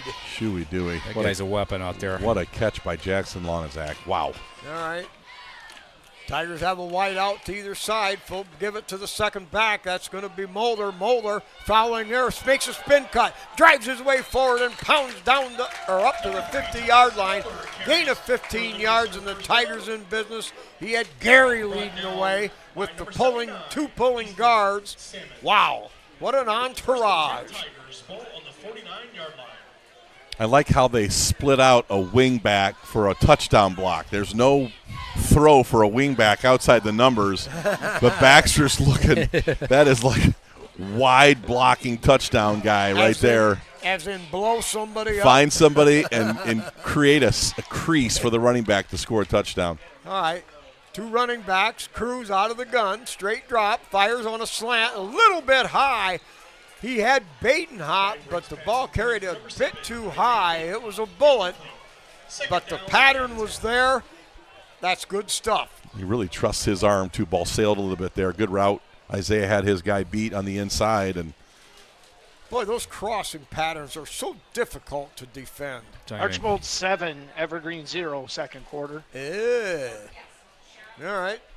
At the 49, give to Cruz. Cruz breaks one, zips past another, makes another cut. Now back to the outside. Follows a great block. Still on his feet. Breaks another tackle. Oh, he's dragging him. And they're finally going to bring him down. You know, if we could see that again, you're going to see a lot of really good blocks there on that run. I mean, Garrison's a complete stud. You better get into the legs on that guy and wrap. That was vintage strong man running with some pirouette moves. Let's just watch the blocking on the left side. I mean, boom, good block there. Number 30 making the cuts. Good block, number 56, Navarre. Man, oh man, our kids never stop blocking downfield. Wow. Sonnenberg now spread out wide to the far side.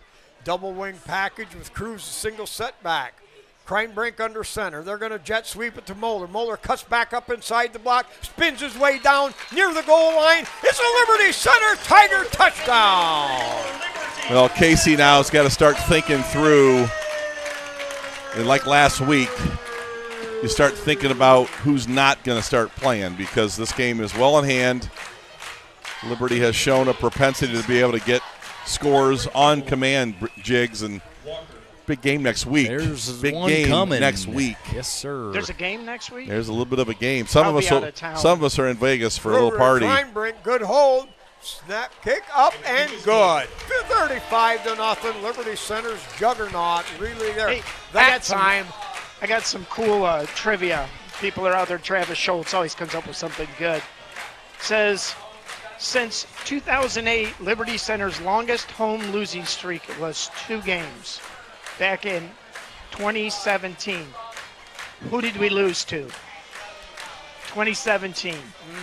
What? Who to make it the second game? Well, we'd lost 2 home games in 2017. Bryan Patrick Henry. Nope. I'm gonna go Archbold Patrick Henry. Archibald Wassian. Oh. Since 2008, Liberty Center's 134-37 in the regular season and 159-48 overall since 2008. 27-15 playoff record since 2002. 27-15. Wow. Number 13, Weber. Thank you, Travis. He always comes up with some cool stuff. Trav. Well, that means 15 trips to the playoffs. Yeah, we're averaging 2 wins a season in the playoffs. Or 2, yeah.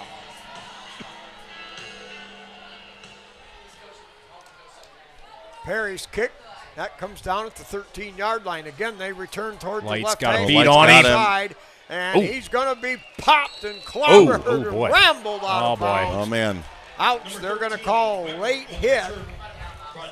Great pursuit there by Light. Boy, he had to beat on him all the way across the field, and I think he's probably going to get credit for that tackle, but couldn't quite hold off. Jiggs, did you get to play any special teams Yeah, like that? punt team, and I was on the kickoff return. Isn't it hard to hold off? It is, well, when especially you're around that sideline. I mean, it's momentum's going that way. Yeah, it is. It's not necessarily at all a dirty play or a headhunting play. It's just a momentum thing. You're going to see a freshman here, Jackson Ward. Maybe I should have asked you Yes. if you were on special I didn't leave teams. the field for Rex Lindgren. I like special teams, tackles, hits, hunting people down. All of it. Number 69, Jackson Ward, freshman, early in this game. Eric Weimer loves him. All right, give right up the middle. Bounces off a tackle, pick up maybe a yard on the play. Ward and Cifuentes gets a tackle. Yeah, they like Eric started early. Eric likes Jackson Ward. I'm going to tell you right now, he got in a weight room, ate some food, and transformed his body. And Jackson Ward, good-looking player. Got in the weight room and ate the food. You got to love it. That's Eric Weimer. Eat the food, get in the weight room, and then just start bleeding linebacker. All right, 2nd down and 8. Trip receivers to this side. Now rolling this way. There's a screen pass. A lot pass. of pursuit, sets up a screen. They've got a blocker out in front, but he dropped the football. Going to have a late hit on the quarterback, roughing. Number 74, Henry Fitzenreiter. But I tell you what, I mean, those guys are in hot pursuit. Yeah. It was a good call against the blitz. They had it. They had it as well, but, man, you got to complete those. But that ends up being a first down regardless. Right. They had 4 blockers out there, 1 defender. I think Walker was still going to make the tackle, though. He split those 2 defenders. Battling through? He split those 2 blockers and was probably going to make the play. Mad Max is a tackling machine. I don't man. care how many guys you send to block that cat.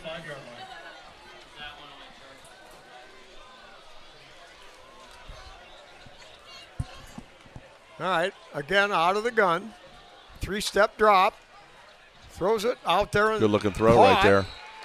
Down near the first down marker, maybe a yard short. That'll bring up 2nd down and 1. Aiden Wallace, another target. They've got a bunch of dudes that can catch it if they can just get it to them, and Aiden Wallace is one of them. Garrison Cruz with 29, Max Walker with 28 tackles lead the team. So there's your headhunting Max Walker.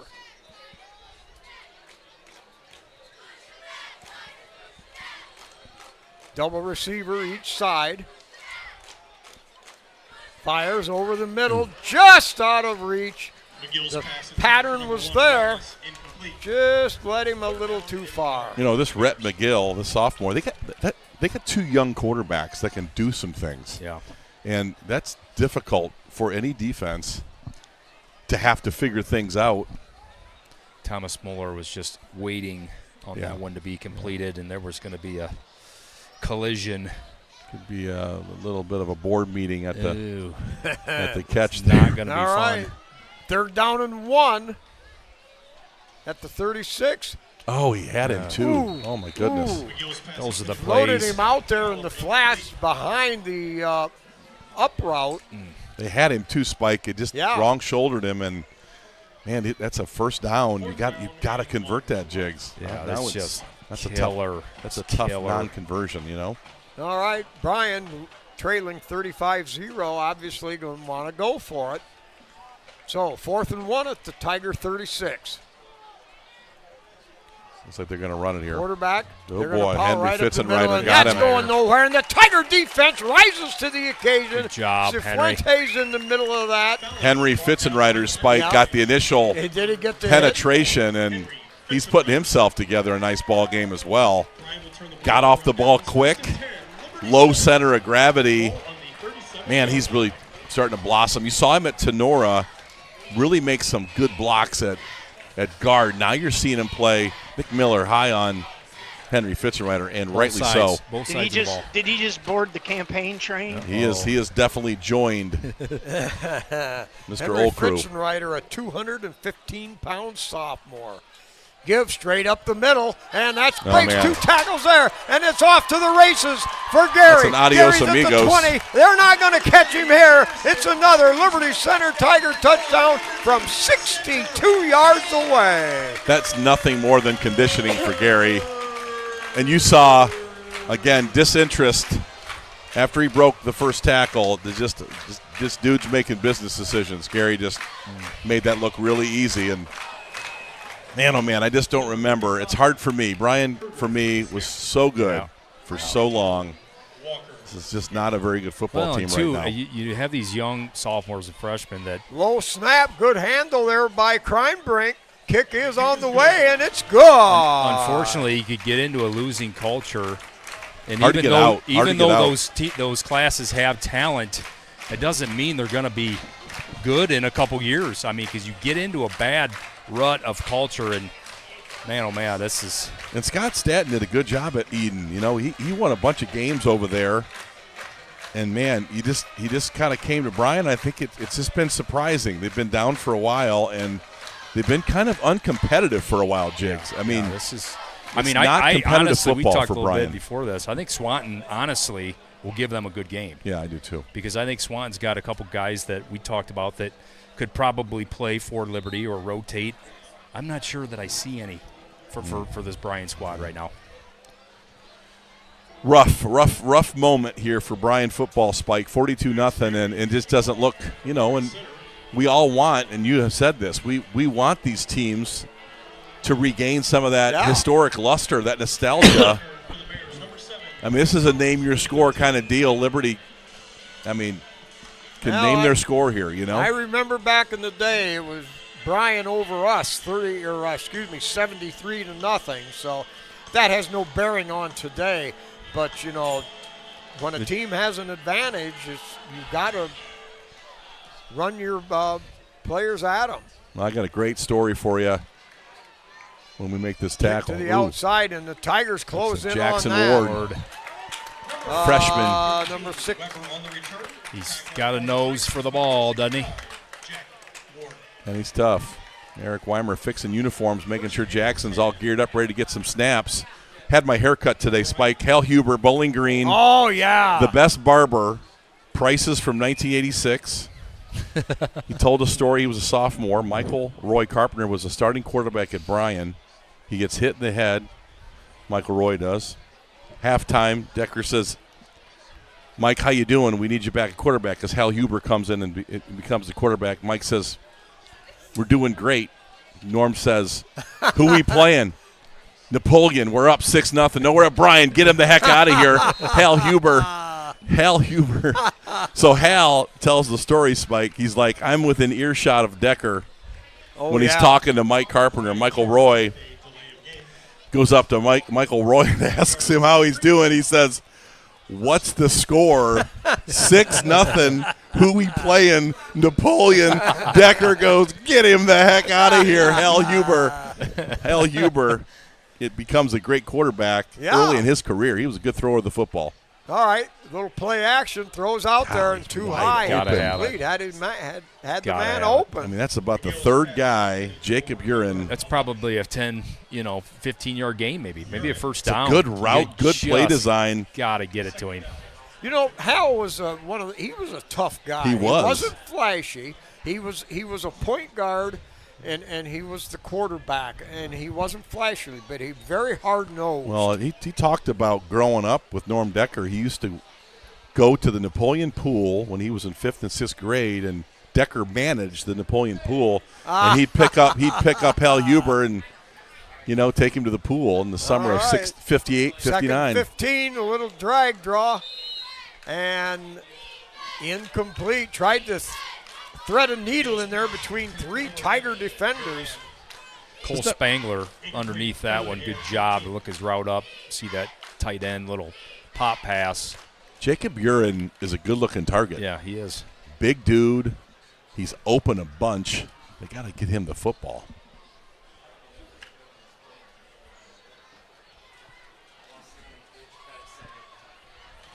Swanton breaks the huddle.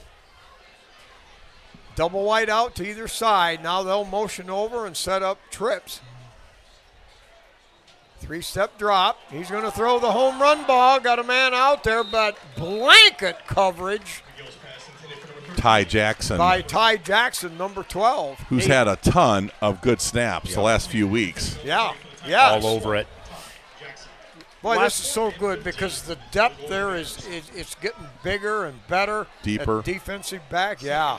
Hey, quick And score. that's what we'll need. Quick score update. Sorry, guys. Wasion and PH are tied at half at 7. Oh, man. Maybe looking ahead a little bit for Patrick Henry. Well, that happens when you All got. right, back to punt. Oh, Caught boy. by Badenhop. Ooh, Badenhop boy. grabbed it quick on the quick little bobble and gets back a couple. Isaiah got the wobbles tonight a little bit. Well, that's kind of like making the throw at shortstop. And I had a Yips. point in my career where I Little could yippee. not throw it across. It's kind of how catching the punts are. You kind of drop one, you're like, ooh, I don't know. Spike Jiggs would beg us, I want to catch, man. I want to catch. I'm like, no, you're the shortstop and you're the stopper. Now shut your mouth and get to shortstop. All right, wide out over here with the wing right set. Give to the second back. Cuts up man. there, great blocking. Twists and turns and pangs his way forward down to the 38-yard line. Gain of 15 yards. Yeah, right side of the offensive line and just bringing the noise over there. Down blocks, bodies moving. Yeah, it's nice to see him get snaps. A senior, he's put in a lot of time. He's had a Talk good about night. those guys that put in the work. Yeah, he's had a good night. All right, Badenhop spread out wide to the far side. Wing back to the left. Ooh, nice handoff there. Wow. Good ball handling. Suckered on it. I like Max Perry's ball handling. He is crafty. Crafty. I thought he Excellent. was giving to the halfback there, and he kind of gave on that to the fullback. There was a couple good that fakes. was nice. That is underrated at the quarterback position. 100% in my opinion. underrated. Ball Finishing handling. fakes. Really underrated. Good ball handling. All right, double wing set. Perry under center. Motion back this way. Give it to that motion. Cuts it right up through there. Ooh, good run Great here. block by Schwager. Pounds through there. Breaks one tackle. Drives his way down inside the 10-yard line. Ran out of his shoe, Cole Spangler. Cole Spangler. They like him a lot. He gets a ton of reps in the JV game and looks great. Power player, good-looking linebacker, another young player making plays. Yeah, we got a couple guys out tonight. Isaac Worth He's been out. He's out, and I think Drew Silvas I saw in But Isaac Gene, Orth is so getting better. I think was it they a back? kept him Was it out a back for injury? safety. Spike? What Yeah, was it? he's Okay. got a little bit of lower back jinx. All right, little motion this way. They're going to give it to that motion man. That Spangler breaks one, still going, pounds forward, carrying 3 tacklers, and he down to the 3-yard line. He runs like a traditional Pick fullback. up a 6. Yes. And he keeps those legs churning. He's got good size. And he's got that ball tucked in with 2 Yes, he does. arms. Big heart, runs hard. We like giving him the ball in those reserve games. I'll tell you, he's fun to watch.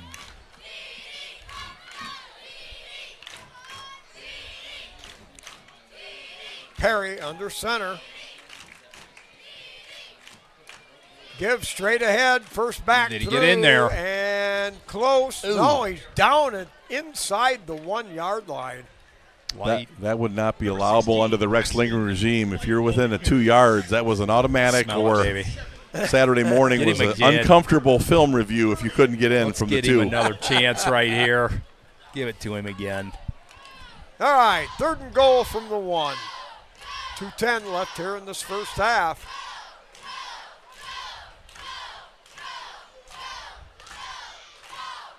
Let's sneak this thing, and it's right there. Going to Nicole give it a little Spangler jet again. sweep. Spangler into the end zone. It's a Liberty Center Tiger touchdown again. You know, that I watched that was either it was Finley and they just kept pounding Cole Spangler at him. And, man, I mean, he runs hard. He runs behind his pads, finishes runs. I mean, he ain't the fastest or the most athletic, but boy, oh, boy. He's got a sense. He knows He does. He runs hard. His, He's not interference. slow. He kind of reminds you of the old Straight ahead traditional runner. Straight ahead runner. Traditional fullback in Liberty Center folklore. Line drive kick. That time it's still good. So the Tiger point after touchdown unit putting it together this year.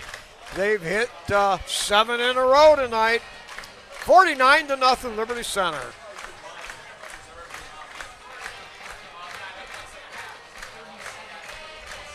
The score looks eerily similar to Bryan's game last week against Patrick Henry, Spike, and watching a little bit of that film. It's going to be I know they're struggling with Wasion right now, but we talked a little bit about before the game. Patrick Henry's front four on defense is really impressive, and their offensive line can really go. They got couple running backs, quarterback that is nice little playmaker. Number 9, Max They're going to be tough matchup next week. And you got a Hall of Fame coach that knows how to coach against Liberty Center. Bill Inseman can coach a little football. He to me is always the X factor. Yep. He knows. He's got a nose for Liberty Center football. He's beat us enough, Spike. And it's going to be a packed house next week. Oh, yeah. Guarantee you that. I'll share a quick story with you here in a second. Here's Perry, line drive kick. That's got some steam all the way back to the 7-yard line. Heading around that left side. Slowed down and brought down number Swagger. 12. Deegan, 57, finished him. Jeez. I believe return tackle for the Tigers. Number 57, Deegan Schweiger. Yeah, in practice, working on the defensive backs. Casey told him, he said, remember, we're playing against a coach coming up here pretty quick that all he'll do is run up and down the sideline screaming, interference, interference, interference. So he said, your technique has to be 100%. Yeah, he definitely works the official. I'm not telling you what coach that is. But Bill Inseman does work the officials, and he gets a lot of calls. Nobody whines like Bill Inseman, and it works. He is a 5-star whiner. Nobody has made the players get the rule book out of the end zone mat, the goalpost mat, and show the referee what the rule was. All right, out of the gun. Gives it off that left side. A little bit of running room, but the Tigers close fast. Foster. We're going to get a late flag. Jakeway. Perhaps in that Going to get a hold area of the on tackle. Bryan. Tackled by number 35. What was that? Adam Foster on the stick there, I think. Yep. That was a nice looking stick. You know, Jakeway he- kind of had him around the ankles, and He's Foster a guy, finished him off. He's got a He'll nose stick for the ball. Yeah, he does. We got to look at him in Eastwood, and he stepped right in and made plays. He's fast. He's tough. He's not a big kid, but he'll hit you. So is Brody Jakeway. He's another one of those guys aren't kind of a pocket Hercules.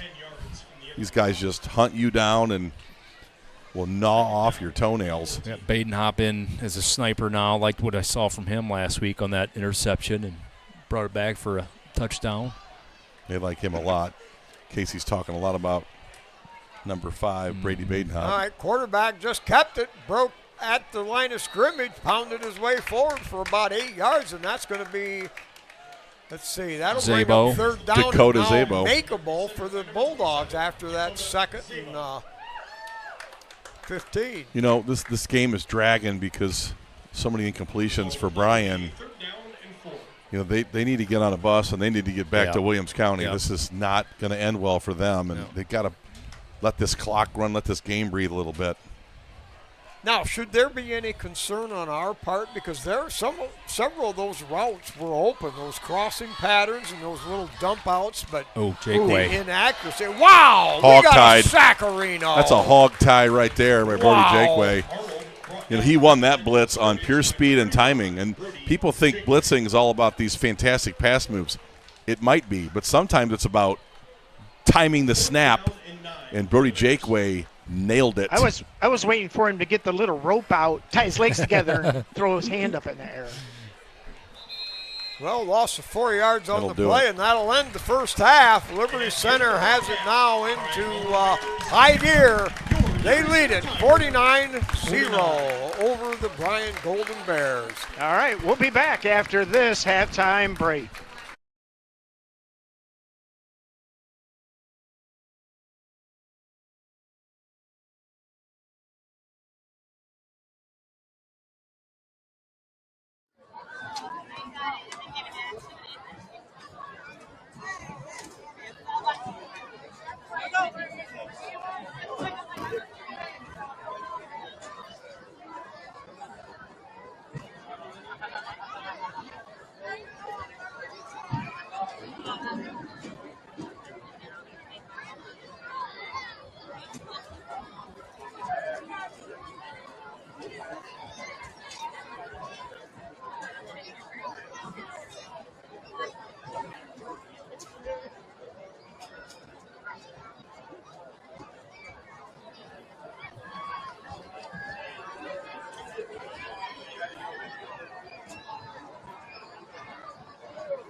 Anthems have been a staple of music. They're designed to get you pumping and get stuck in your head. Tonight we bring you 3 anthems. Our opening track contains only 30 words. It is an anthem for grit and triumph, and immediately recognized for its energy. Written by Bill Conti in 1977 on a shoestring budget and recorded in just 3 hours. It climbed to #1 on the Billboard Hot 100. When you hear it, you can see the training montage of Rocky running through Philadelphia and climbing those famous museum steps. Here is the Bryan Marching Band with the Rocky Anthem theme. Gonna fly now.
roll swagger.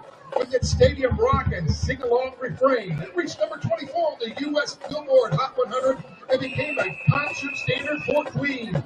So get on your bikes and ride with the Bryan Marching Band's performance of Back Bottom Girl.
Our last anthem has sing-along energy. The soaring vocals are about celebrating the true you. It was written to inspire people to believe in themselves and is the song the artist is most proud of and calls it her life anthem. Released in 2010, it immediately jumped to number 1 on the Billboard Hot 100 and earned a Grammy nomination for Record of the Year. So join the celebration as the Bryan Marching Band closes their anthem show with Katy Perry's Firework.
and gentlemen, please welcome to the field the marching pride of Tiger Country, your Liberty Center Tiger Marching Band.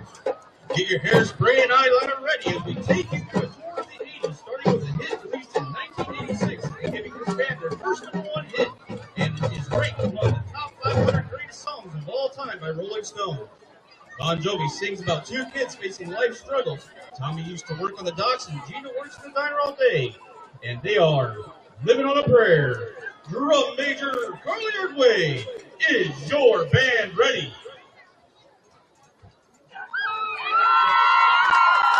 And ladies and gentlemen, the Tiger Marching Band.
This banger slapped so hard that it topped the charts in 25 countries. The song was written about the song's producers and his pookie.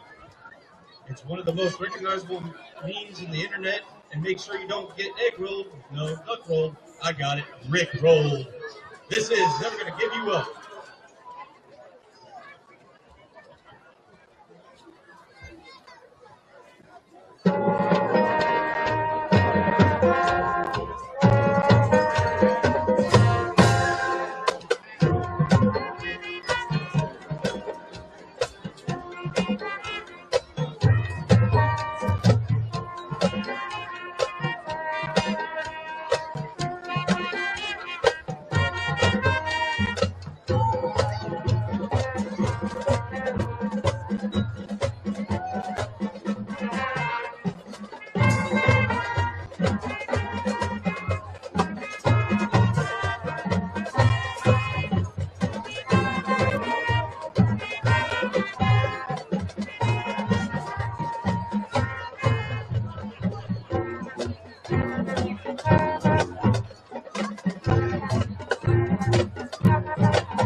Veterans who would like to wish the Bryan Band a fantastic rest of their 2025 marching band season.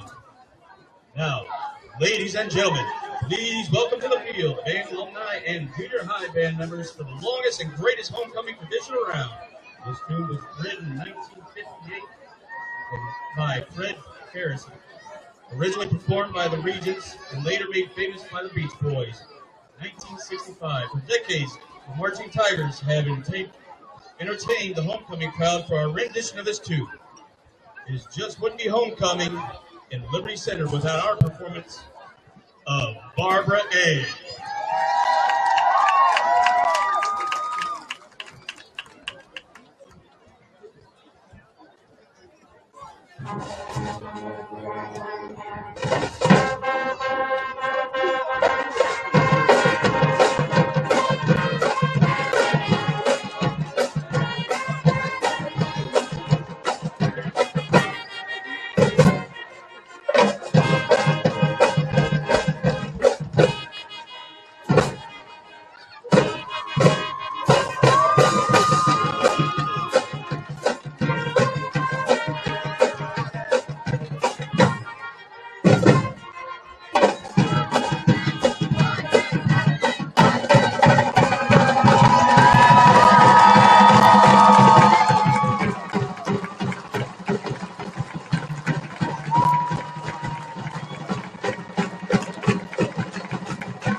For the second half from Rexlinger Stadium, Kip Kern Field, the Liberty Center Tigers all over the Bryan Golden Bears, 49-0. Scott, I'm sure the stats are going to Well, the numbers tell the truth, but the story was the Barbara Ann performance.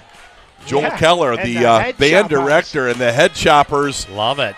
Man, oh man, Larry Line would be proud of that band. They nailed the Head Choppers tonight. It's always a homecoming tradition, Jigs. We're locked into the Head Choppers. Sometimes it doesn't go well tonight. Perfect. Flawless. For the band. Excellent job by the trombones and Barbara Ann and Larry Line. That is for you, my friend. Used to have 120 kids out for band. That was an electric kind of deal back in the day, you and Rex Lindgren. The numbers, pretty lopsided. Liberty Center, total yards, 374. Bryan with 22. First downs, Liberty Center 16. Bryan with 1.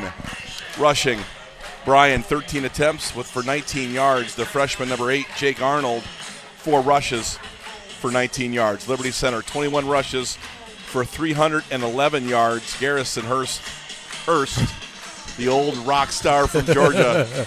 Garrison Cruz, 6 rushes for 147 yards. Wow. And 3 touchdowns, and nobody really that average just keeps moving up. I know.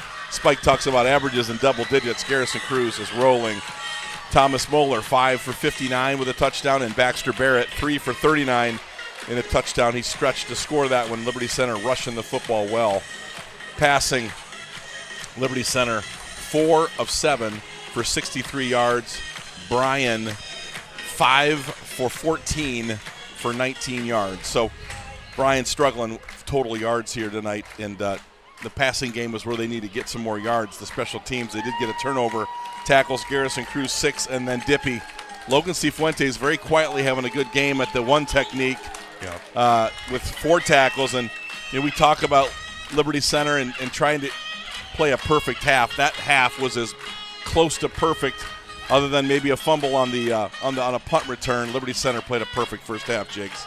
Yeah, a couple penalties there. I think they had the couple unsportsmanlike, which you don't like to see, but man, this defense is dominating as they should. We expected that they would, and they are doing it and setting ourselves up here for a big-time matchup next week for Patrick Henry. A quick shout-out to Claire Henry. He did correct me. It is the Desperate Housewives. I couldn't lock in Eva Longoria, the Longorias. Well, you had Eva Longoria I locked didn't. in. How do you not get Eva Longoria locked in? But I got that right. Thank you, Claire Henry. And that probably was the biggest miss of the first half. I couldn't quite get the Desperate Housewives. I don't think Liberty here in the second half will mess with the starters very long. I think you'll get maybe a series, and you'll start seeing JV and that I freshman want a drop team. kick. What, from the kickoff? Those drop kicks were a mess. It's because it was on grass. No, it wasn't. It was It's awful. better on turf. It was absolutely awful. Hey, there was another correction I wanted to make. If you look at Lana Zach's name, it's not Lon is Zach, but he does have the I, but the I is silent. I was corrected by one of the Liberty fans. I used to call him Lana Check. I didn't know the difference. So it's just two syllables, Lon Zach. Lon Zach. We never but I've get called that right. him with the I's. Yeah, I agree, Spike. I kind of call him Awesome. Zach.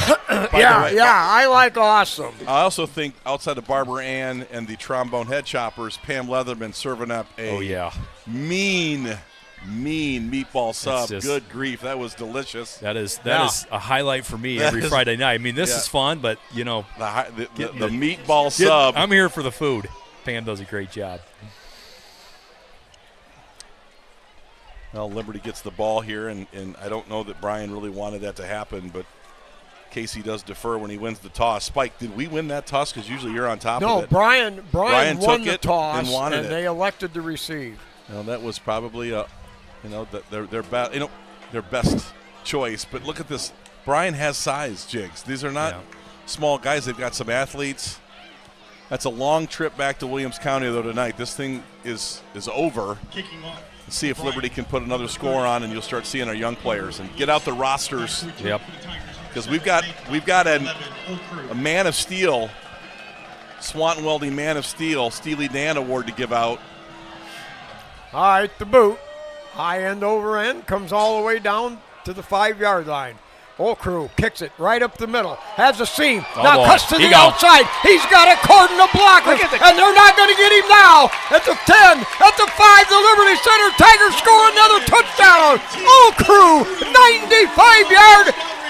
Fantastic kickoff return. Hit the hole quick, made a cut, followed his blockers and into the end zone. Carter Luce there, Jigs. The kicker basically stood on the Tiger and watched the entire play. Bad.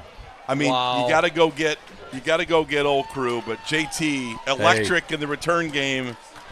He has shown throughout his career. You get him in the open field, and he's a water bug, man. He's hard to deal with, and you just start piling on the Man of Steel. I'll tell you, that might have been. The Man of Steel, I mean, 94 yards. Whoa. Yeah. That is big time. The kick is good. Well, once again, the Kruger. I think Cole might get this. Yes, look at it again here. Here we go. Yeah. Well, he just got through You're line not kidding. one, and oh my, look at that kicker. Nobody, he's the kicker, just I've watching. never seen anything like that. No, that's quite something. And the coach immediately was in pointing the finger at him. Wow. That is not good culture there when you have. I mean, he may have been able to make a player slow him up. He didn't move. And did not move an ounce. Well, and it's not good. He does have a guardian cap on, so maybe there's something there. Okay. Well, there was definitely something there for JT Oldcrew. JT. And his favorite NFL team, the Philadelphia Eagles, would be proud of JT tonight. Great run back. I was already campaigning for him, and that might have sealed the number deal. 11, JT Oldcrew. Big night interception. And then the kick return. Big touchdown catch in the corner. Another toe tapping. Great catch in the corner. Steely Dan Award starting to sneak to JT, but a lot of have to go, and a lot of players are going to get some snaps here. I like Fitzenreiter. Henry's in there too. He says, "Don't forget about me, man. I've been doing it at guard. I've been doing it at 3 technique." Kickoff low, bounding kick, bounces around, gets all the way boy. down to the 13-yard line. Bobbled, picked up, slipped through a tackle, and Swanton gets the ball back to the 25-yard line. Adam Foster and Fitzenreiter on the bottom of it. Mr. Ward on the bottom of it too. And 1st and 10, Bryan. get to watch some young players get some snaps here. Number 73, Isaiah Brandenberry will play a 3 technique or a defensive tackle. Parasini in at the end. Number 61. Oh, a naked boot. Oh. And he'll scramble around, pick up a dozen yards. Now the whole flow was to this side and kept it and took off. Pick up a 12 around the end. That's Jake Arnold, and he's becoming their offense tonight. He's been the most effective quarterback, throwing it and running it, quite frankly. Competing. Freshman. Yeah. Him and Griff Fowler back there, 2 freshmen. Griff playing his sidecar halfback. And Cole Schultz, one of the defensive tackles, a senior. Straight drop. Fires upfield. Nice That's going to throw. be caught up there.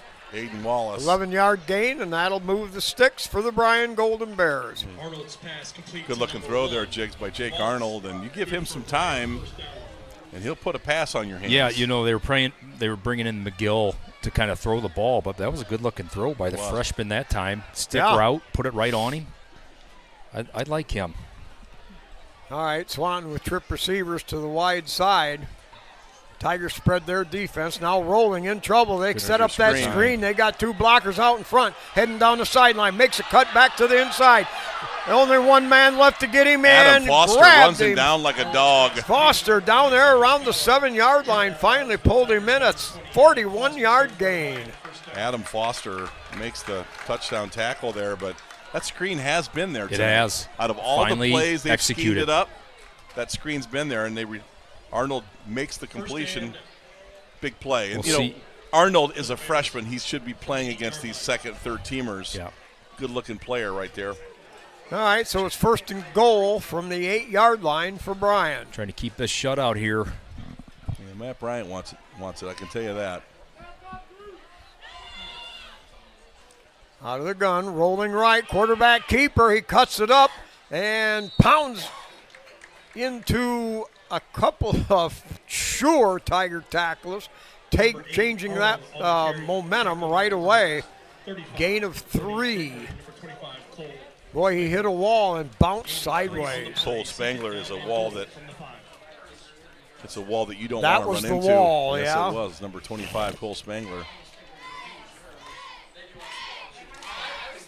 See if Liberty can get a turnover here to keep the 0 up there, Spike.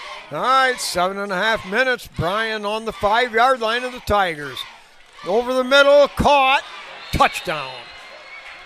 That time, that slant they've been running all night, that time it worked. Yeah, Jacob Urin is a guy that he's a guy that's been open all night. He's been open on a lot of inside the hash routes, and they just couldn't get him the ball. Good route there, and Tate Murdoch made him pay a little price for the touchdown. But yeah, Tate continues to be one of those, I wouldn't call him a headhunter, but he's a shy lock for sure. Here's the drive, the kick up, and it is good. 56-7 now, Bryan on the scoreboard. You start to look at some of these skilled players for Bryan. Freshman quarterback, freshman running back. The Uran kid is a junior. Yep. So they have some skilled guys coming back if they can keep guys out, right? I mean, you go through a season like this, you hope you don't lose a bunch of numbers and keep guys out and hopefully Bryan will be and respectable they only again. won one last year too, Yep. so that's hard on a team. It is. Well, they got one, and if you can scratch out another one or two, that's a step with young players. And they weren't going to get this one tonight, but they've got some games on the horizon. I think that Swanton game's going to be a nip and tuck for them. And I think that Wauseon game, I think there's some games in their schedule. Hey, speaking of games on the horizon, we've got girls soccer on Monday, Toledo Central Catholic. That's going to be a really good contest. Our soccer girls are on a roll here. And then Thursday, we've got volleyball with Fairview. Ooh, that'll be and a good that's one. going to be a good match. Volleyball having a nice little Girls season. soccer, actually, we won't have the Fairview one because we're going to be down on people, but we'll have the Delta girls soccer. Holy mackerel, boomed one. They take it 1 yard deep, and they're going to call it a touchback. Oh, boy, Henry Fitzenreiter getting to it here. Ooh. Not a good choice. So number 17, Landon Decker, freshman. Giving him the business. I think that I don't know that I'm going to go to number 74's house and looking for some sugar because that was a beatdown. That's like having a badger on top of you. What did Jimmy Leatherman always say? That's what they call inviting him to Sunday school. Yeah. There was no invitation there. It was all Do you think sour. Henry had a glint in his eye? Did you see his leg? He kind of likes that, sparkle. Nasty. He kind of likes that. He couldn't get enough into it. All right, so the Tigers set up on the 20-yard line. Good Give cut straight there. up the middle of Jakeway. There's a face Jakeway mask. breaks one tackle, still Uh-oh. going, still on his feet, still going, carrying a tackler all the way down inside the 45, down to the 43. A 37-yard pickup for Jakeway. That Brody- motor don't quit running, does Brody it? Jakeway is not big, but he plays big. Yeah, he that's just the guy that ran through a bunch of arm tackles, and Bryan does that. Bryan likes to arm tackle, and that just doesn't work against Liberty's backs. All right, give to the first back. That's going to be Braxton Light. Still on his feet, pounding and driving. Wow, big hole, and he just kept running to daylight. You got the subs in, still making gigantic holes like that on a 23 dive yards. play. You got to love it. Offensive line just going to work against this Golden Bear first-team defense. First and 10 for the Tigers. Ball on the Jakeway on the right, Braxton Light on the left in the backfield. Give to Jakeway. Jakeway tries forward, still driving and Ooh. pounding down to the 2-yard line. Wow. Billy Kruger on that right side. Carter Booth And making some big holes there. Trey Flory, the squat king, Squad. was That is doing his confirmed. work. That is Squat king. confirmed. Squat king. His brother's not bad, but you didn't touching Trey Flory. It will squat a Mack truck for you. You don't need it. You don't need a jack. You just call Trey Flory. Spangler on the right. They're going to give to Jakeway. Jakeway drives into the end zone. It's a Liberty Center Tiger touchdown on some pretty brilliant running upfield. This Tiger second squad, wow, comes right out and shows them where the boar ate the cabbage again. That was nifty. That was nifty running, too. I mean, he's running hard and quick and explosive, and you can't tackle. Brody Jakeway. Boy, Bryan, just not a good tackling football team. No. Ooh. 62 points with not great. 4 to go in the third. Ugh. Wow. Lack of effort at times, too, on defense. You just- Ooh, somebody jumped a little bit I offside. just think I decline that and take the good. Let's just go. Good grief. I think they might have blown it dead. Yeah, they did. Yeah. They didn't want to. No. But they did. Yeah. I think I may have swallowed the whistle on that and just let the clock run. Good grief. 62-7 spike and just, It's something- early. I mean, we still got a fourth quarter yet. Something about purple. Liberty's just been tearing into purple. Well, you know what? We've got through the part of the schedule Yep. with the non-league Yes. games, and now coming up. Now we get into the big boys. We got PH coming. We got Evergreen coming. Archbold. We got Archbold coming. Delta. We've got Delta and Wauseon. Yeah, Let's So- see if we can get some scores from those games because we got a lot of NWAL games going on. You're Yeah. right. You're right, Spike. we Though go. it's going to be a nice second half of the Yeah, schedule. it will be. They've had their Archibald fun. 28, Evergreen 0. Well, that'll end the Ooh. undefeated season for Evergreen. Archibald's playing pretty well right now, too. They are. Defensively tonight, but against Delta, they kind of let that one. Ooh, Patrick Henry 13, About Rossion right. 7. Ew. Third quarter. I was talking to a guy that was filling my propane tank. We did some speculating and bought early on propane. Hey, the price was good, by the way. $1.30 And you got a or something. cheap haircut, and you got, man, you're Well, all over the place. $12 today. haircut. I did give him a $3 tip. And the propane guy, he was very nice. We're chit-chatting. He's like, listen, Scott, I'm going to tell you, watch out for Wasion. And I'm like, I'll do that. I'll start watching out for Wasion. And, you know, they've played closer games. They've been more competitive. They've played better defense. The scores have been closer. Yep. Maybe on to something. Wasion. 28 now. Evergreen 0. If Fairview goes undefeated, they'll be 5-0. They're taking care of Tenora tonight. Delta is 51-0 over Swan. Yeah, that's a rivalry game over there. And All right, Tristan Grubaugh to kickoff for Liberty Center. He approaches, puts nice a foot looking into kick. it, high end over end, comes down at the 15-yard line. Now cut to the outside, right to the middle, breaks one tackle, and finally caught from behind. Let's get the number 20, Adam Foster, the Marine. 27. Yeah. Landon Decker on the return. Adam Foster Brought down by number 20. making plays. I think Dakota Zabo, 27, was in there, too. Yeah. First and 10 for the Bears. Ball on the 36-yard All right, 63-7. Running clock, 3:10 left here in the third quarter. So Bryan with the football from the 35. Double trip receivers. They throw to the underneath man under the sky, and Liberty Center Levi reacts Howe. quite well. Good tackle. Good job by the Eagles pass good to Howe. Easton Kerr. Tackled for the Tigers by number 1, Levi. Number 1. And one of the plays. Levi Howe. Wasn't Levi 0 last year? Might have been. I think you're right, Mark. Yep. It was a nice He play packs there. a little bit of size to hit frame. So the Tigers hold him to a gain of 1, which could have been a big play. Good recovery on defense. So 2nd down and 9. Motion to the wide side of the field. Out of the gun. Has time. Oh. And knocked away. Ty Jackson. Ty Good Jackson hands. got a hand on it. He wanted the INT, but did a good job to read. He dropped off, fronted the receiver, and got a hand on it, deflected it. It's a great job there by Ty to undercut that thing, stride for stride, and at that last second as a corner, you got to play on the ball, undercut it. Yeah. Whether you knock it down or pick it, only you, and good job there, Ty Jackson. Boy, he's been playing a nice corner. He has. He's been playing a nice corner since we had, Tyler Roars go down. Yep. We've had a cornerback by committee, and he's played well. Wait, a lot of good wasn't snaps. Ty Jackson our Steely Dan He Man sure of was. Steel? That was a duo, right? Out of the gun, little handoff, tries to find running room. Fighting off a block is Foster. Talent, And he got 68. Liberty Center with good pursuit from behind, and they come up. Number 55, Kruger. 68. Talent Mason running that one down, Talent too. on the tackle. 4th down and 5. Mason Talent, a junior. Oh, JT Allcrew's going to go try for number. Look out.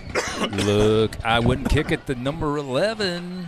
Back with Not him tonight. is He's Murdoch got the hot standing hand. back around the 25-yard line.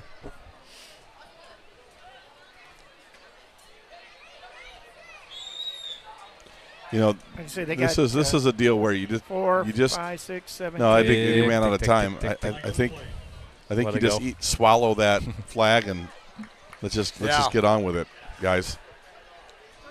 We have a homecoming dance to prepare for. Big weekend for Liberty And they Center. had 12 kids on the field. Let them have them. Give them 14. Let's go. Whatever they need to get this game over. I used to put on the scout team Tim Speece and Rex hated it, but 14 or 15 guys on scout team.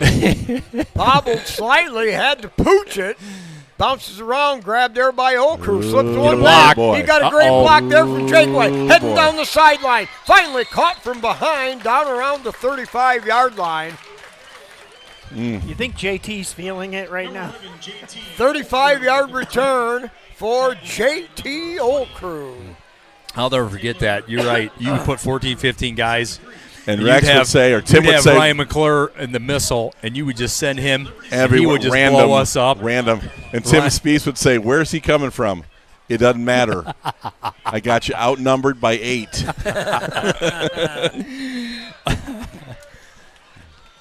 That'll do it for the third quarter mark. All right. It's the end of 3, 63-7. All the Tigers tonight. We'll hear from our sponsors that make these broadcasts possible. This 2025-26 Tiger Sports Live broadcast is brought to you by KK Collision, Meyer Badenhop Insurance, Affinity IT Group, Pisanello's Pizza, Ohio Asphalt Paving, Swanton Welding, Davis Farm Services, Holgate Metal Fab, Gerald Grain, Hill Asphalt, Mason Hill Construction, Engler Auctions, Dental Health Associates of White House in Sylvania, and Fessenden Hardware of Swanton.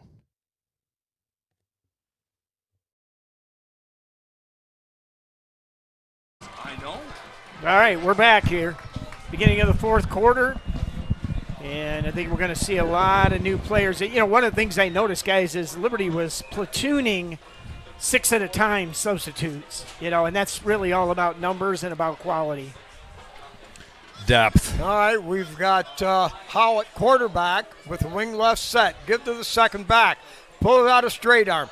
Grabs or pulls through one who's that tackler. block? Straight arms another. Jake Way. And picks up about 8 on the play. Jake Way again. That guy might be climbing the board of the old Steely Dan himself. I liked his night. Special teams. Brody Jakeway? Running the football. Oh. Big block. Oh, Hunter Spangler? No, Jakeway. Yeah.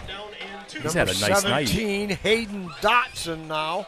I think JT Oldcrew is clearly double-digit games Got to make it interesting. in the lead, but yes. All right, double wing package. Howell right under center. Motion this way. Give that on a little jet sweep, cutting right back up through the middle. Right down at the 10. And pulled down there at the 9-yard line. 18-yard gain there. Good block by number 61, Parasini. Left side of the line continues to roll for Liberty Center. Quentin Rocky. 68, Mason Talent. I mean, there's some guys blocking here. I do love the fact that all the freshman kids are following the coach. Oh, they know, baby. It's time. I want to get in the end zone. Well, I'm going to tell you one thing right now.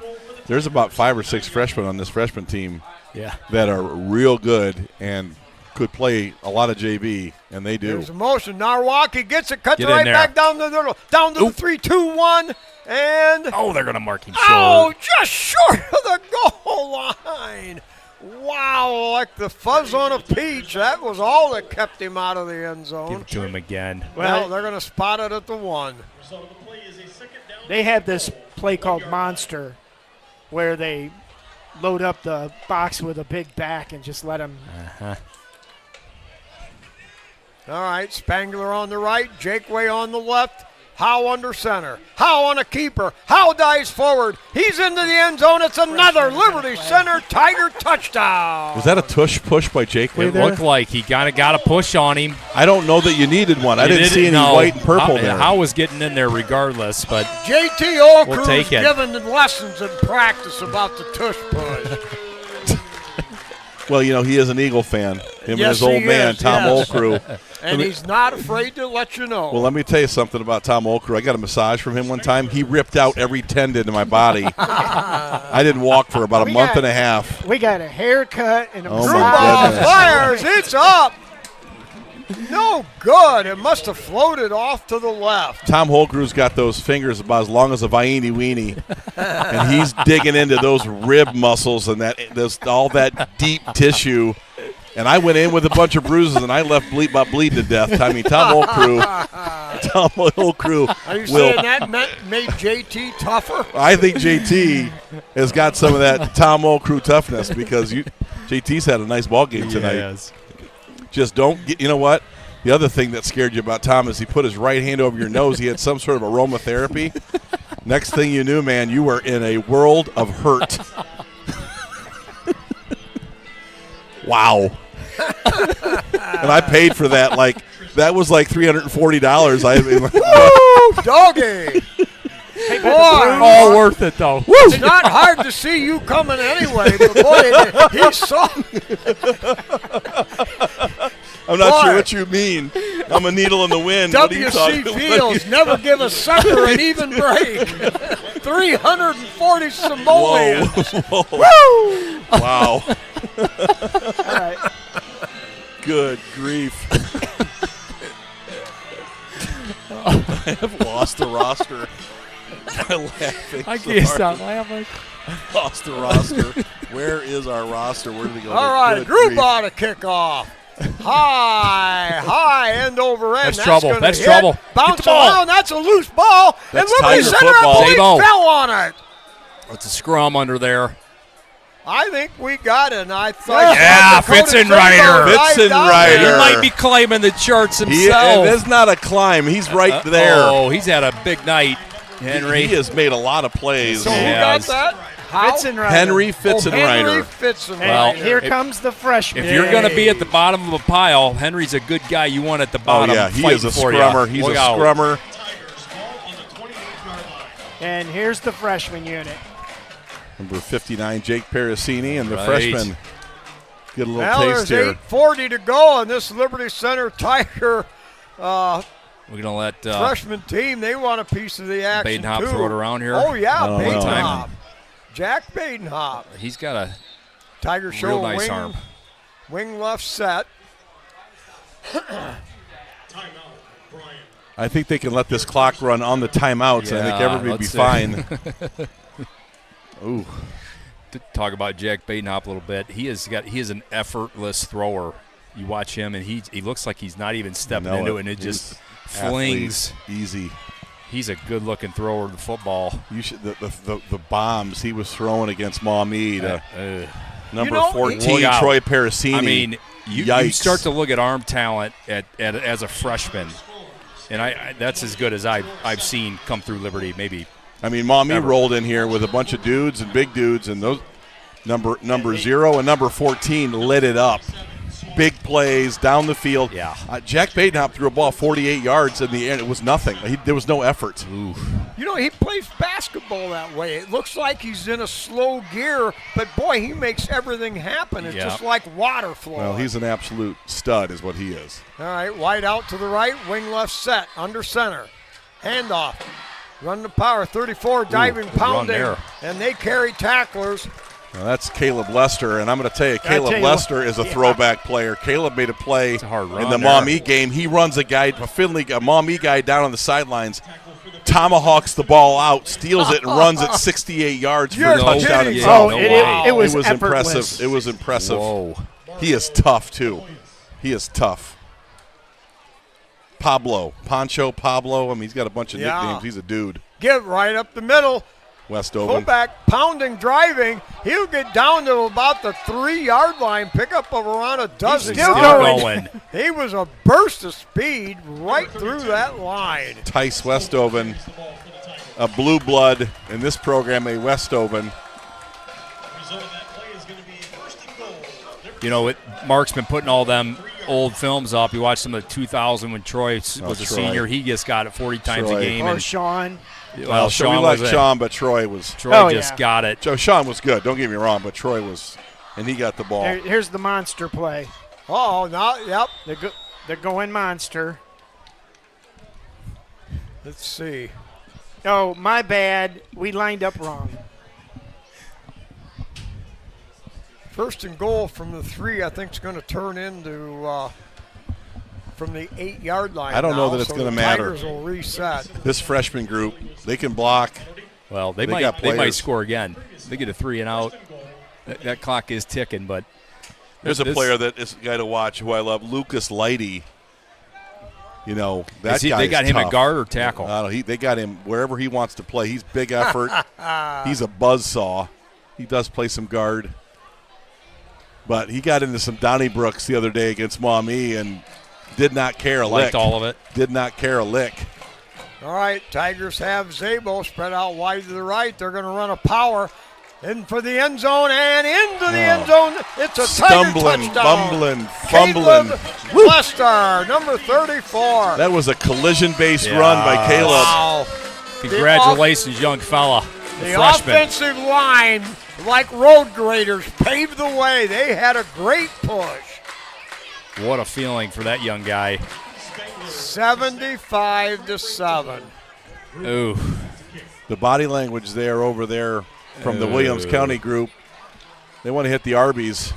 Good Yeah, snap, south good of hold, town. kick on the way, line drive. And Grubaugh powers it through the uprights. That was a line drive kick, 76-7. Can you believe it? Well, you see that freshman group, and I think the future continues to be bright here for Liberty Center. There is just waves of talent coming. They got playmakers. They got dudes that score touchdowns. I mean, they got running backs. They got wide receivers. They got a big-time quarterback. I mean, they got players. And they got a bunch of dudes that want to mix it up, scrap it up. Yes. You know, you hear about a stable of running backs. This ain't no stable. This is the Kentucky Derby. This is like a plantation of horses. Right. There are dozens and dozens of Hey, them. guys, go watch the 7th and 8th grade teams. Yeah, They got playing some well playmakers. Too. Yep. And oh, by the way, yeah. the pre-K through 6th grade, 184 players. Unbelievable. Just get on the I train. went Sunday to watch, and there were just people everywhere. Everywhere. And I just love it. Hordes. Hordes of Kids people. just having a great time. In the youth. And you know what? The junior high coaches, Whitmire and the boys, they don't lose anybody. Yep. They are masters at retention. Yep. That's when you lose a lot of bodies in that 7th and 8th grade year. Not the junior high staff, top-notch group. There's one. Grubaugh now gets his foot into it, carries all the way back to the 11-yard line. Makes a Ooh, great nice cut hit there. and a Play. great Jackson open Ward. field tackle. Jack Ward. Jackson Ward. That was a man on a mission. He had a business plan. Jeez. He converted. He was kind of on his block, and then there was a move made to the Liberty sidelines in 69. That guy is just flashing all over, isn't he? I mean, just hit him like a dot, just dotted him up. Ooh. Dude, boy. We got the freshman defense in now. Number 23, Bergstrom Barrett. Number 21, Roston Peters are your corners. Bishop Olis. Oh, yeah. At a sniper. All right, out of the gun. Just under 5 minutes left. Nice Give play off there. that left side, breaks one, and the Tigers surround him. Badenhop, one of the guys in there, Jack Badenhop. No, excuse me. Yeah, Jack Badenhop, one of the guys. Asher Miller in there. Asher had a nice play last Asher week. Miller, yep.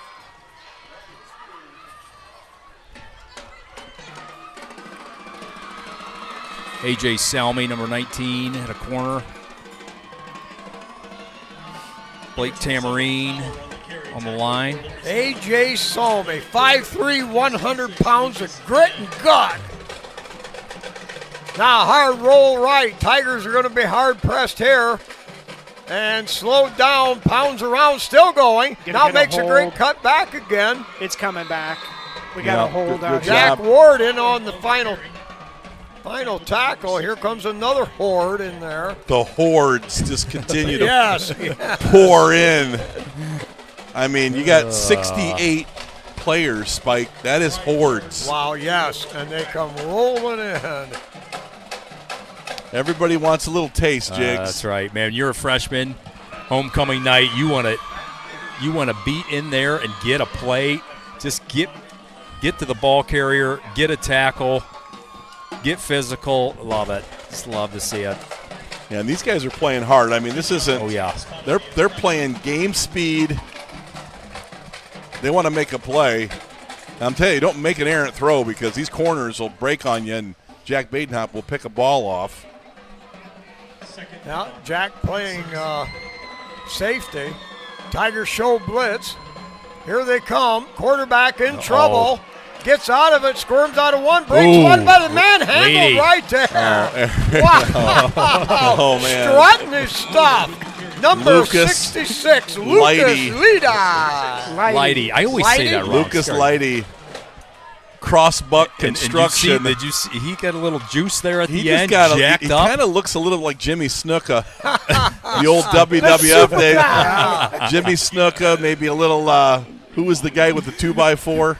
Oh, Oh, Hacksaw Jim Duggins. Yeah. You kind of Duggan. mentioned Hacksaw Jim Duggins. Goodness. Who was the guy that ate the turnbuckles? That's George the Animal Steel. Yeah. All right, out of the Oh, gun, boy. bobbled slightly, Ooh, slowed down, boy. now cuts to the outside, breaks through one and Oh, hauled wow, down 64, there by Colton number Weimer. 64, Colton Weimer. Hey, Kellen Weimer. Your brother likes a little mashup. You know, I saw him the other day. Boy, he looks like he's going to get really tall, Big. too. Yeah, he's going to get big. Boy, now they're out there rambling and bopping, and they're playing backyard Sunday afternoon tackle football. Well, Bryan Weimer. 2 sides, and let's go at it, Brianne boys. Flory is the talent of that family. I mean, she was a great basketball player, right?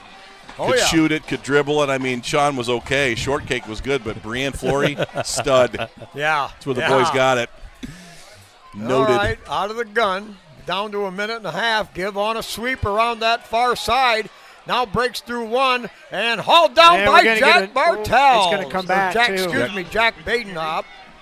Well, first of all, Jack Bartels.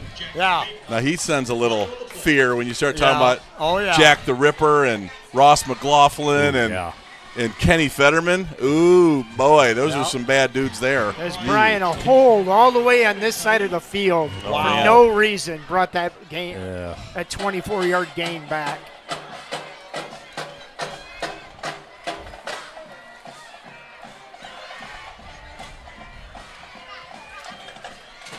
Yeah, you start talking about Jack Bartels and you start wanting to hit the exits. I could have got a Jack Bartels in there instead of a Jack Badenhop. But anyway, 35 seconds. This could be the last play of the game. Bryan out of the gun. They're just going to give it straight ahead. Kicks to the outside. Couple of good seal blocks there. And shoved out of bounds. Number 21, Roston Peters, took him on. There's a player. Him and cackled him and jammed him out of bounds. Roston Peters is a player, too, to watch. Yeah, that's I mean, right. they are, the freshmen are very deep Yeah, they are. in the skilled positions. We're going to skip the numbers and get right to the man of steel here. What a performance by Liberty Center up and down this roster. Wow, impressive performance. All right, well, we're going to take a break before we go to our Swanton Welding post-game show. We'll hear from our sponsors. And again, you know what? We run this sponsor ad, but I'll tell you what, folks, without these people, these broadcasts couldn't come to you. Yep. And we've been averaging, once we get into our YouTube studio, right around, 4,000, 4,500. Wow. You know, and it's all brought to these 4,500 people by this list of sponsors. So here we go. This 2025-26 Tiger Sports Live broadcast is brought to you by KK Collision, Meyer Badenhop Insurance, Affinity IT Group, Pisanello's Pizza, Ohio Asphalt Paving, Swanton Welding, Davis Farm Services, Holgate Metal Fab, Gerald Grain, Hill Asphalt, Mason Hill Construction, Engler Auctions, Dental Health Associates of White House in Sylvania, and Fessenden Hardware of Swanton.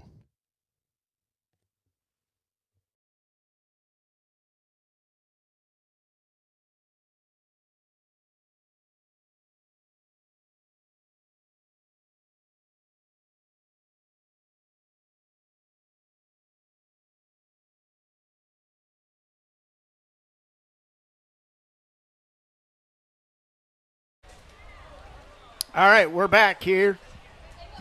The Swanton Welding post-game show, guys. There's not much to say about stats or whatever. It was, Nope. When JT All-Crew picks off the first play of the game, and we score on the second, that's pretty much tells the tale of what happened tonight here at Rexlinger Stadium, Kip Kern Field. Dominating performance by the Tigers, but we got to pick a man of steel. Scott, who do you got? I'll go first. There was a couple guys that I thought played really well early in this game. You've got obviously great performances by Garrison Cruz, but I like Deegan Swigert tonight. I saw him make a lot of key blocks. I really like the way he plays. I think that guard position is really stabilized. We're getting good play by Navarre. We're getting really good play by everybody that's in that position, and it's a big part of our inside run game. So I liked what he did early. I thought Dippy had a good first half. Cifuentes with 4 tackles, and just that inside run was non-existent. 62, I think, was a big presence there. But there were 2 players to me that really stuck out tonight, made a ton of plays. My runner-up tonight, it's a hard one because I had him early, but Henry Fitzenreiter was all over this field. He was blocking. He was wall breaking on special teams. He was scrapping for fumbles, made some tremendous blocks at guard. He played defense tonight, and he really flashed. That's a Jigs thing. When you're watching who's flashing, 74 flashed over this field, but there is no question about it.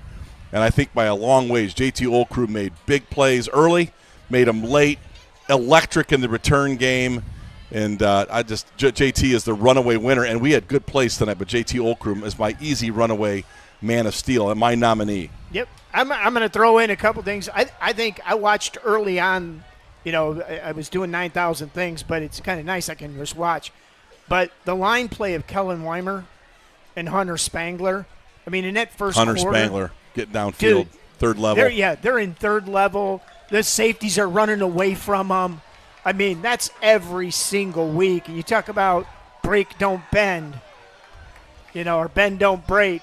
They don't bend. They don't break. They just go forward. So, and then you've got, Bockelman, on the other side, just that line is just controlling things. But, so I'm going to nominate Kellen Weimer. That's going to be my nominee tonight. Spiker? Mike, okay. Buck, I like Deegan Schwager early in the game. He was just all over. He played his game, the game he always plays.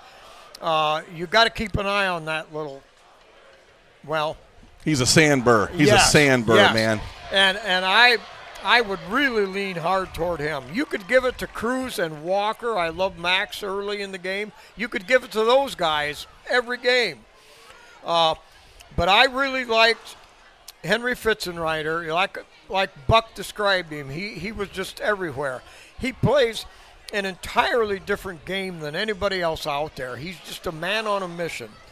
JT Olcrew, scintillating, vibrating, just a guy that really lit him up tonight with all the big plays. So because Henry Fitzenreiter plays a certain style and JT Olcrew is on the opposite end, 180 degrees on the other spectrum there, I'm going to chicken out again, and I'm going to vote for 2 people, and that's going to be Henry Fitzenreiter and JT Olcrew. Well, he don't care about the T-shirt budget, does he? Well, I'll add one more name. I like Fitzenreiter. You guys already highlighted him. I thought Jakeway had a great night tonight. He did. Kickoff, He did. Oh, yeah. Kickoff, running the football, defense. He had a couple nice plays. That's a guy that just keeps looking good every snap that he gets here on Friday nights. Tough, Brody Jakeway. And, I continue to love these seniors stepping up.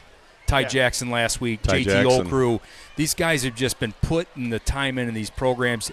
They're getting meaningful minutes and making meaningful plays out here. Pick, touchdown, punt return, or kickoff return. Doesn't get any better than that. JT Olcrew, I think, is favorite. I'm going to make the call. I think it's going to be JT Olcrew. I think the key point there is you got these seniors that steadfast, put in their time, put in their work, like a steel, Swanton Welding steel. Man of steel. Iron. Man of steel. I think JT Olcrew picks it up tonight. Well, JT Olcrew, the winner.